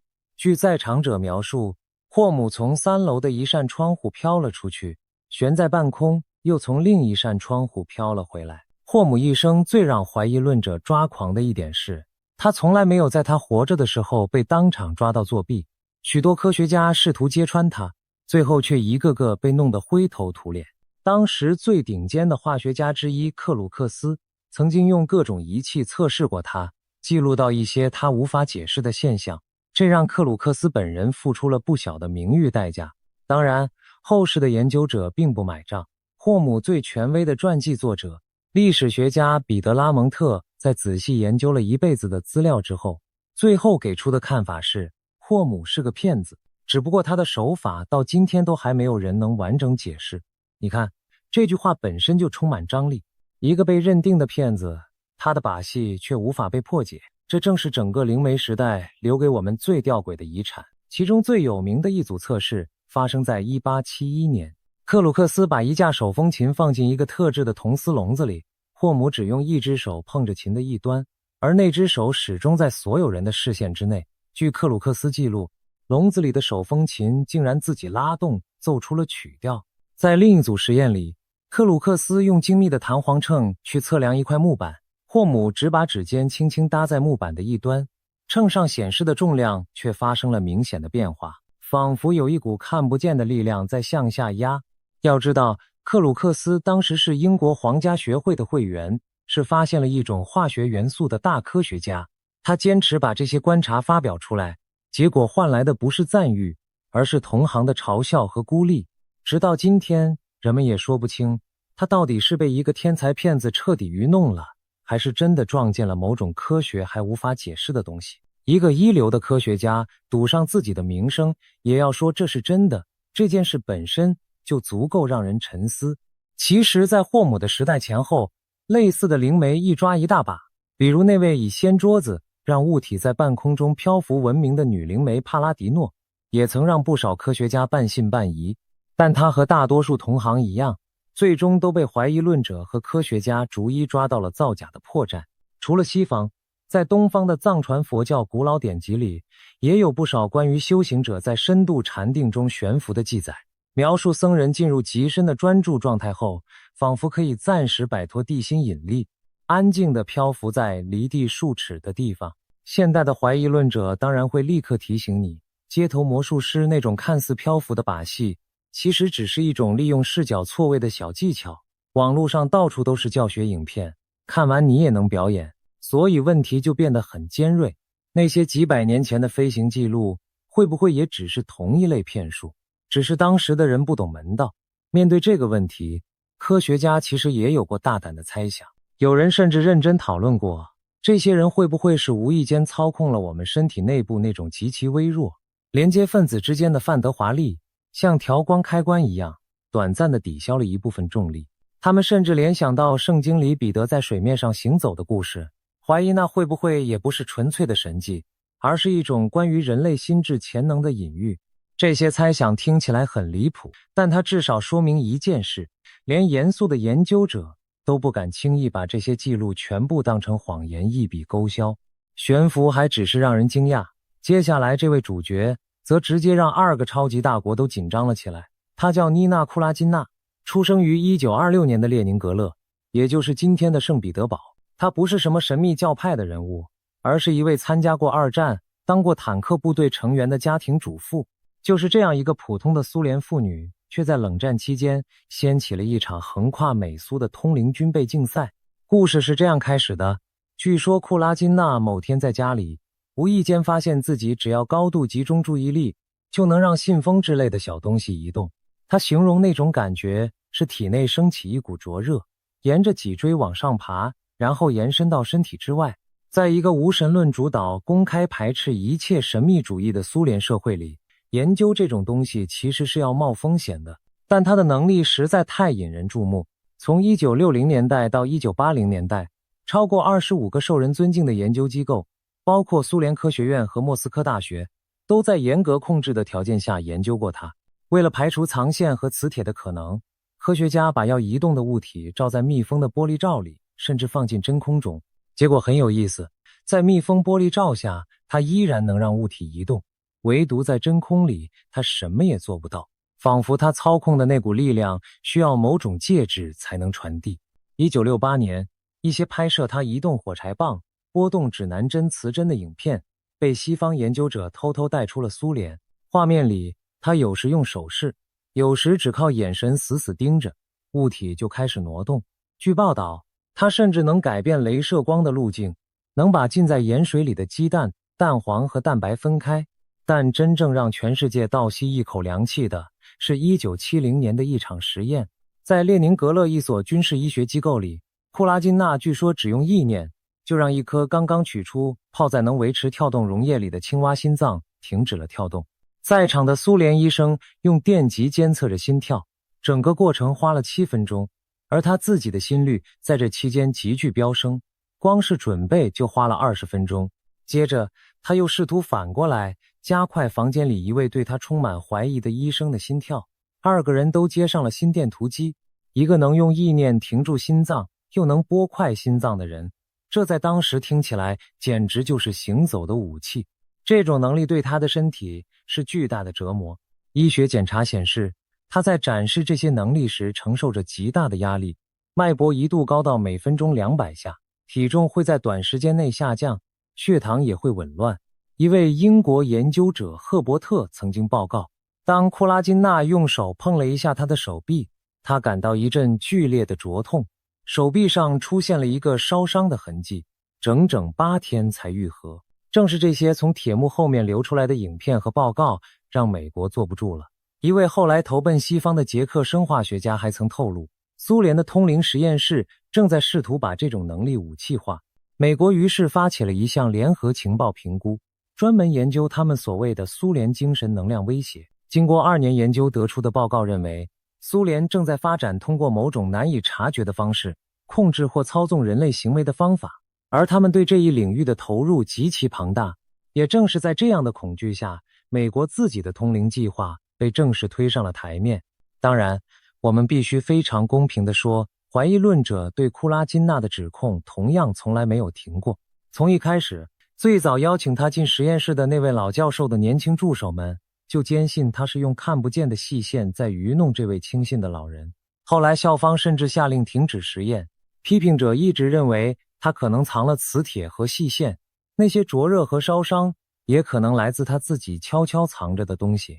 一个关键的事实是，虽然苏联内部对他做了大量研究，但在他那些受监督的实验之外，从来没有任何一个独立的实验室能在排除一切感官线索和作弊可能的严格条件下重复出他那种违反物理定律的效果。西方研究者来访时也注意到一些前后矛盾的地方，比如他明明能让一个方块移动，却无法影响旁边的骰子。换句话说，他到底是真有异能，还是一个极其高明又愿意忍受痛苦来维持表演的骗子？这个问题在他1990年去世之后依然没有答案。如果说悬浮和巨力还停留在表演和展示的层面。那么接下来这件事就直接动用了国家机器，花的是真金白银。我们前面说过，被库拉金纳吓到的美国启动了自己的通灵计划。这个计划前前后后换过好几个代号，最有名的一个叫做星门。从1972年开始，一直到1995年被解密。美国的情报机构联合了著名的史丹佛研究院，在马里兰州的军事基地里，花了20多年的时间和大量纳税人的钱，认真研究一种叫做遥视的能力。什么是遥视？简单说，就是让一个受过训练的人，在完全不知道目标是什么的情况下，只靠一组坐标或者一个密封的信封，就用心灵去看见远方的某个地点、某个物体，甚至某个事件，听起来像天方夜谭。可解密文件里的一些案例，至今让人毛骨悚然。据说这个计划的成果曾被用来寻找被绑架的儿童，定位敌方的潜艇，甚至追踪一些逃亡的人物。这个计划的起点其实比正式立项还要早。早在1970年代初，史丹佛研究院的2位物理学家就开始私下测试一些声称有特异功能的人，其中包括一位后来举世闻名，能让钥匙和汤匙在镜头前弯曲的表演者。他们设计了一套叫做坐标遥视的方法，让受试者仅凭经纬度去描述远方的地点，据说准确的惊人。这些早期成果正是说服军方和情报机构掏钱的关键。在这个计划漫长的历史里，还流传着一些被反复提起的所谓战绩。比如有一次，一架在非洲坠毁、搭载敏感设备的军机遍寻不获，据说一位遥视者给出了大致方位，最后帮忙缩小了搜索范围，连当时的美国总统都公开提起过这件事。更传奇的是，一位主管陆军情报的高层将领，本人就是坚定的相信者。他甚至认真尝试过用意念穿墙，结果只是结结实实地撞在了墙上。这些半真半假的故事后来流传甚广，还成了一部知名电影的灵感来源。他们究竟有几分是真，几分是冷战焦虑下的夸大，至今众说纷纭。最著名的遥视者之一是一位前警察，叫普莱斯。在一次有完整记录的任务里，他被要求远程侦察西伯利亚一处秘密的苏联设施。他不仅描述了建筑的物理布局和功能，还准确说出了里面吊车、发射井和安全警戒线的位置。画出的草图后来和实际情报被认为有不少吻合之处。还有一个受访者更夸张，据解密文件记载，他在扫描苏联境内一个无线电监听站时，竟然报出了精确到秒的经纬度坐标，接着描述了那个地点周围的地形，海拔大约6000多英尺，灌木丛、冻土地面的隆起、岩石的露头，以及坡度颇陡的山脉。这种精确度是巧合还是真的看见了？而星门计划里最离奇的一场任务发生在1984年，一位被称为遥视者001的退役军人乔麦克莫尼格尔接到的任务是去看一个坐标以及一个时间大约100万年前的火星。他事先完全不知道这个坐标指的是哪里，更不知道时间设定。结果他描述出了高大的结构，类似金字塔的建筑、沙尘暴一样的天气，甚至还有他认为住在地下濒临绝境的某种高大生命。在这个计划的后期，还有更不可思议的任务，比如有遥视者被要求去寻找传说中的约柜，据说他画出的草图竟然和圣经里的描述惊人的吻合，描述出一个用木头、黄金和白银做成，形状像棺材，上面装饰着天使般造型，被藏在中东某个潮湿黑暗地下的容器，附近还有圆顶建筑，以及说着某种语言、穿白袍的人。说到这里，你是不是觉得这简直神了？先别急，我们同样要把另一面讲清楚，这也是这集最重要的态度。星门计划最后是怎么结束的？它是在1995年被中情局自己组织的一次外部审查之后正式关闭的。审查请来了不知情的外部行为科学家来评估，结论非常冷酷。在20多年的时间里，遥视从来没有提供过任何一条能让情报部门真正拿去采取行动的可靠又准确的情报。那些听起来很准的案例，往往是事后从一大堆描述里挑出来的，而大量不准、模糊、互相矛盾的描述则被人们选择性的忽略了。这在心理学上叫做选择性记忆。所以对于遥视，今天主流科学界的看法是，这是一个耗费巨大，最终被认定为没有实用价值的项目。它既留下了一堆让人浮想联翩的解密档案，也留下了一个冷静的教训。人类太容易记住那些碰巧说中的部分，又太容易忘掉那些说错的部分了。好，到这里为止，我们聊的还都是过去的故事，是传说，是冷战，是已经被关闭的计划。你大可以松一口气，告诉自己这些都是上个世纪的奇谈，和今天的生活没什么关系。但接下来，我要把话题转到当下，转到此时此刻正在发生的事情上。我必须提醒你，真正的思想入侵从这里才刚刚开始，而且这一次它是真的。有同行评审的论文，有上市的产品，有正在被通过的法律。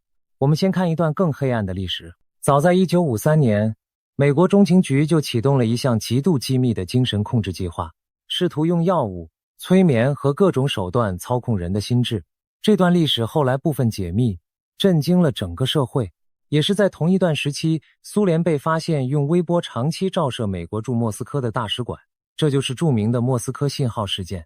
它直接催生了美方一个研究微波对生物和行为影响的潘朵拉计划。后来人们发现，苏联当时的真正目的可能是电子干扰和窃听，而不是控制心智。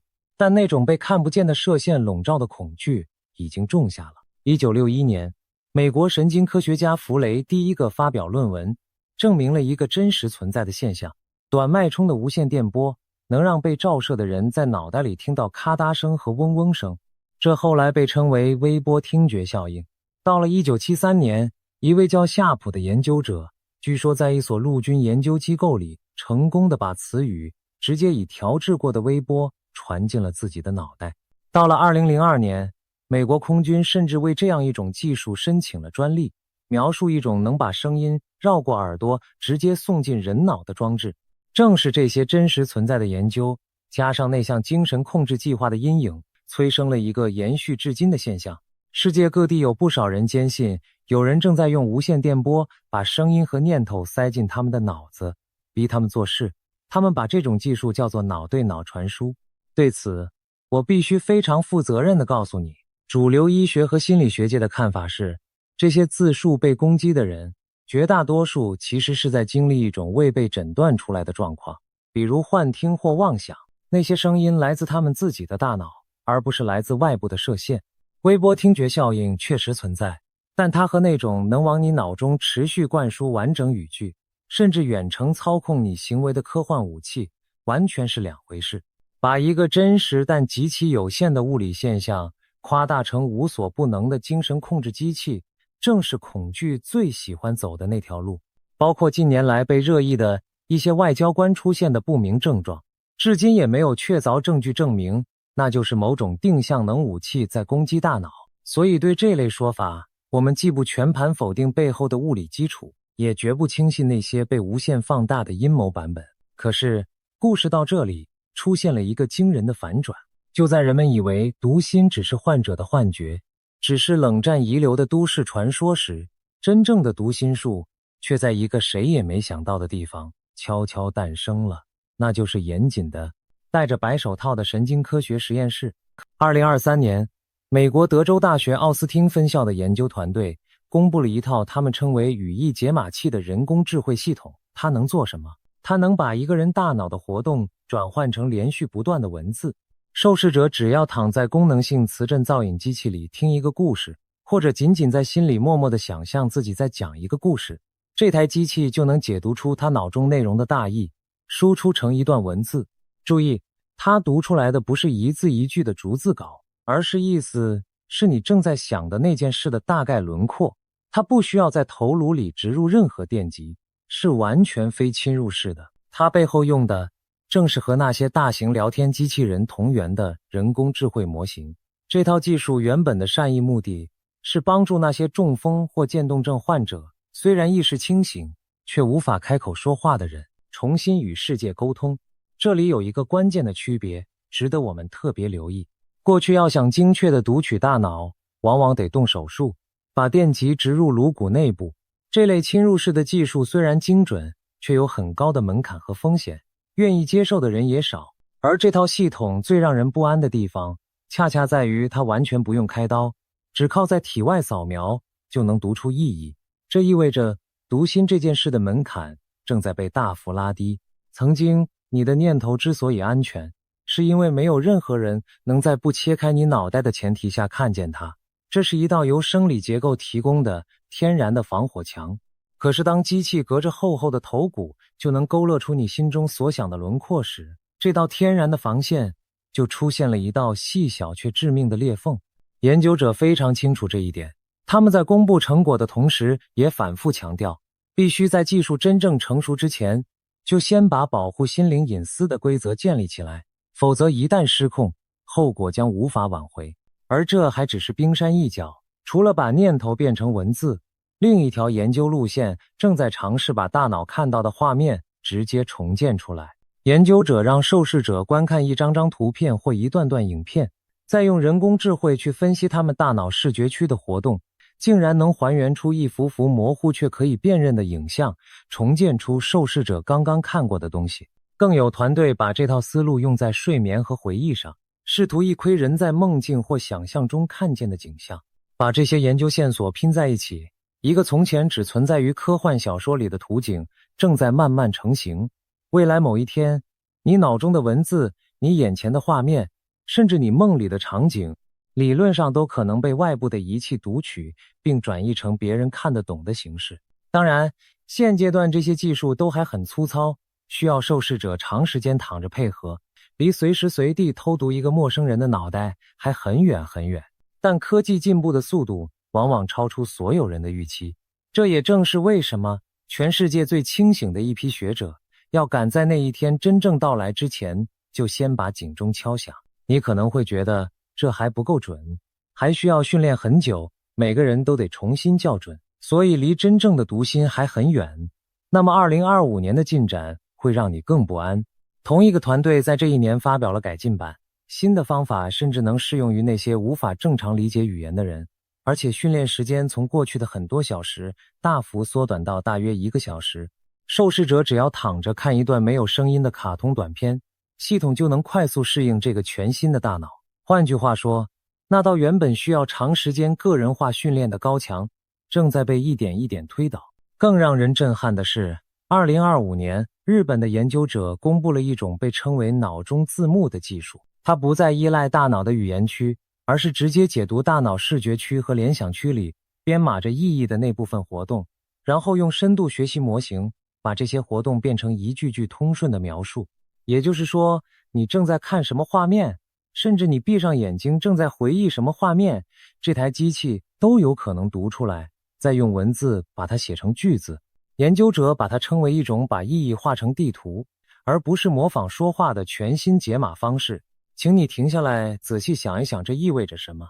几百年前那位飞行修士想要证明的，那位苏联主妇用念头停住心脏想要展示的，那些通灵间谍试图隔空看见的，本质上都是同一个古老的问题：人的心灵是不是独立于肉体之外的存在？在脑袋这层颅骨之外，有没有什么东西能进得来又出得去？而现在，人类第一次真的有办法把手伸进别人的脑袋里了。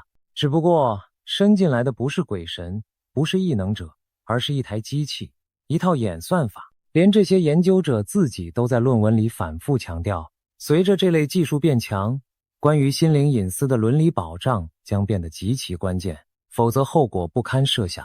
说到这里，也许你开始有点怀疑，那些古老的超能力会不会其实一直都是真的，只是被科学傲慢地忽略了。正好，就在最近，这个问题以一种谁也想不到的方式重新点燃了全世界。2024年，一档叫做心电感应录音带的播客悄然上线。它的主题很大胆，声称一些重度自闭、无法说话的孩子竟然拥有心电感应的能力，能够读出父母和老师心里默念的词语，能说出藏在背后的卡牌花色，甚至能读出母亲正在默读的一本书里的字句。这档节目的数据才是最惊人的部分。它在2025年初一路冲上了美国和英国播客排行榜的顶端，一度把长期霸榜的那档超级热门访谈节目都挤了下去，至今仍稳居前列。据信已经有数百万人听过他那些令人屏息的内容。为什么一档讲超能力的节目能红成这样？有人说，这反映了某种后疫情时代的集体心境，人们对主流科学说法的信任在动摇，对神秘和超验的东西越来越开放。但是我同样要把科学界严厉的另一面原原本本讲给你听，这非常重要。这档节目受到了大量专业人士的猛烈批评，核心问题在于它所依赖的测试方法是一种早已被广泛质疑，名叫辅助沟通的技术。在这种方法里，一位辅助者会扶着自闭孩子的手或手臂，协助他在字母板上选字。问题是，大量已发表的研究显示，真正决定打出什么字的，往往是那位辅助者本人，而不是孩子。这在心理学上是一种无意识的引导。美国的言语语言听力协会明确建议不要使用这类方法，认为它剥夺了当事人独立沟通的权利。批评者直言，这档节目把未经严格验证的东西包装成了无可辩驳的证据。换句话说，那些看似读心的奇迹，很可能只是辅助者在无意间把自己脑中的答案借孩子的手打了出来。所以对待这档现象级的节目，我们既要理解它为什么能打动那么多人，也要守住那条最基本的底线：非凡的主张需要非凡的证据。不过，这档节目的爆红本身就是一个值得玩味的讯号。它之所以能在短短几个月内席卷数百万人，靠的不只是猎奇，更是它触碰到了许多父母内心最深的渴望。那些有着无法说话的孩子的家庭，太想知道自己的孩子内心究竟在想什么，太想相信在那道沉默的墙后面住着一个完整、丰富、能爱能懂的灵魂。这份渴望是如此真实，如此动人，以至于人们愿意暂时把怀疑放在一边。这也提醒我们，为什么关于心灵和读心的故事总能一次又一次抓住人类的心。因为在最底层，我们每个人都困在自己的脑袋里，都渴望被另一个人真正的、完全的理解，渴望那种心意相通，不必开口就能彼此明白的连结。心电感应之所以是人类最古老的幻想之一，正是因为它许诺了一种终极的、不再孤独的可能。而这份渴望有多强烈，当有一天技术真的能窥探内心时，我们可能就有多么措手不及。说到证据，这就要提到一场持续了半个多世纪的科学辩论。为了严格检验心电感应到底存不存在，研究者设计了一种叫做全浴场的实验。简单说，就是把接收者放进一种轻度的感官隔离状态，眼睛蒙上柔光，耳朵听着白噪音，让大脑处在一种放空的背景里，然后让另一个房间里的发送者努力把一张图片的内容用意念传给他，最后让接收者从4张图里选出刚才被传送的那一张。这个实验最迷人的地方在于数字，在纯粹靠运气的情况下，接收者猜中的几率应该是1/4，也就是 25%。 但是把几十年来大量的全浴场实验汇总起来分析，接收者的命中率稳定地停在 32% 左右，明显高于碰运气。著名的支持者迪恩·雷丁曾经把这种偏差算到极致，宣称命中率高到让这一切纯属偶然的几率是上万亿分之一。另一位心理学家贝姆更是把相关的研究发表到了主流的顶尖心理学期刊上，引发轩然大波。因为那意味着一群完全不熟悉这段历史的主流心理学家第一次正面看到了这些数据。但是请务必记住故事的另一半，怀疑论者的火力同样猛烈。心理学家布莱克莫尔年轻时曾满怀期待地拿到资助，跑去一位以实验结果惊人著称的研究者实验室学习，本想偷师，结果却亲眼发现对方在实验中故意违反自己设定的规则，几乎可以确定是在作弊。这让他从一个热忱的相信者变成了冷静的怀疑者。另外，当不同的研究团队试图去重复那些成功的结果时，命中率时高时低，难以复制。有人汇总出明显的效果，另一些人重新分析后却发现效果消失了。双方为了该不该剔除某些异常的研究吵了几十年。所以，关于心电感应，最诚实的结论或许是这样：存在一个微小的、无法用已知物理或生物机制解释的统计偏差，但它太弱，太不稳定，没有任何一个团队能够按照命令可靠地把它重复出来。它既不肯被证实，也始终不肯彻底死去，就这样悬在科学的灰色地带里。好，我们绕了一大圈，从会飞的圣人讲到能读脑的机器，讲到席卷全球的读心播客，讲到争论不休的实验室。现在是时候回到最开始那个问题了，那个被顶级专家警告的黑暗力量到底是什么？我想答案可能和你一开始想的完全不一样。它不是教堂上空的漂浮，不是隔空遗物的异能，也不是哪个间谍的天眼，更不是什么读心的孩子。真正让今天最清醒的学者夜不能寐的是另外一件事，一件正在你我身边安静发生的事。请你听好下面这组真实的时间线。2021年，智利成为全世界第一个把神经权利写进宪法的国家，明确保护公民的心灵隐私和大脑完整性。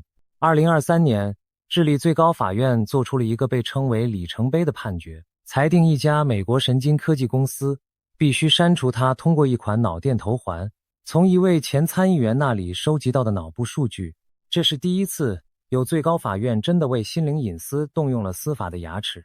2024年，美国的科罗拉多州成为第一个把神经数据纳入隐私法保护的州，州长签署法案，承认大脑活动数据和指纹基因一样，属于最敏感的个人资讯。紧接着2025年，加州、蒙大拿州等地也陆续跟上，要求保护那些在医疗场景之外被各种消费级设备收集走的脑部数据。同年，美国医学会呼吁加强对神经数据的监管，几位参议员也联名要求联邦贸易委员会去调查那些可能正在剥削消费者脑部数据的公司。这场关于大脑的立法浪潮正在迅速向全世界蔓延。在智利之后，墨西哥、巴西等拉丁美洲国家也纷纷把神经权利的讨论搬上台面。联合国教科文组织更是公开警告，神经科技和人工智慧的结合可能对人类的尊严和自由构成前所未有的威胁，并着手推动全球层面的伦理框架。在欧洲，西班牙早就把数位环境下的权利写进了宪章，其中就包含对思想自由的保护。回头看那桩智利的判决，它之所以被反复称为里程碑，是因为法院第一次明确认定，从你大脑里采集到的讯号不是普通的数据，而是触及人格核心的特殊资讯，必须受到最严格的对待。当一个国家的最高法院愿意为了一个人脑中的电讯号去命令一家科技公司把数据删除的时候，这背后传递的讯号再清楚不过。人类已经第一次集体意识到，最后的隐私堡垒就是我们的这颗大脑，而这座堡垒的城墙正在变薄。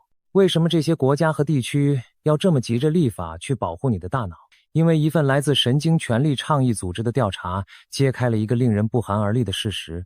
在30家可以在网络上买到神经科技产品的公司里，有29家都能取得你的大脑数据，而且对这种取得几乎没有任何有意义的限制。他们当中的绝大多数都能把你的脑部数据分享给第三方，只有不到1/5%的公司提到加密，承诺在数据外泄时通知你的更是寥寥无几。把这个事实和我们前面讲到的那些能读心的解码器放在一起，你应该已经看清那个黑暗力量的真面目了。它不是超自然的，它是技术的，它不是来自地狱，而是来自我们亲手建立的把人工智慧和神经科技紧紧捆绑在一起的市场与权利。今天那些戴在头上声称能帮你冥想，帮你提升专注，帮你监测睡眠的设备，记录的正是你大脑的电活动。专家警告，虽然现在的设备读到的还只是比较基础的讯息，但配合上越来越强的人工智慧，它从这些脑电图案里能挖出来的东西正在指数级地增加。你不妨想象一下这样的场景，你买了一副新潮的耳机，它号称能侦测你的专注度，在你走神时提醒你，你带上它工作，带上它睡觉，带上它玩游戏。它确实很好用，可与此同时，它也在日夜不停地记录着你大脑的电活动，而这些数据，根据那份冰冷的调查，很可能正被悄悄地传给你从未听说过的第三方。今天，它也许只能读出你是清醒还是疲倦。可是，当演算法越来越聪明，当这些零碎的脑电讯号被海量地累积，再交给人工智慧去寻找规律时，它能推断出来的东西可能远远超过你的想象。你的情绪起伏，你对某个广告的真实反应，甚至你内心深处连自己都不愿承认的偏好和倾向。你以为你只是买了一副耳机，可你交出去的是一扇通往你内心的窗户。这不是遥远的科幻，这是已经摆在货架上正在发生的现实。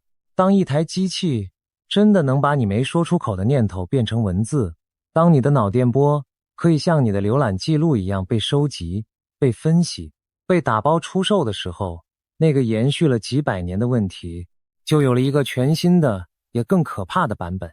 问题已经不再是思想入侵到底可不可能，答案是它在某种程度上已经可能了。真正的问题变成了谁将被允许伸手进你的大脑，而你又还剩下多少说不的权利。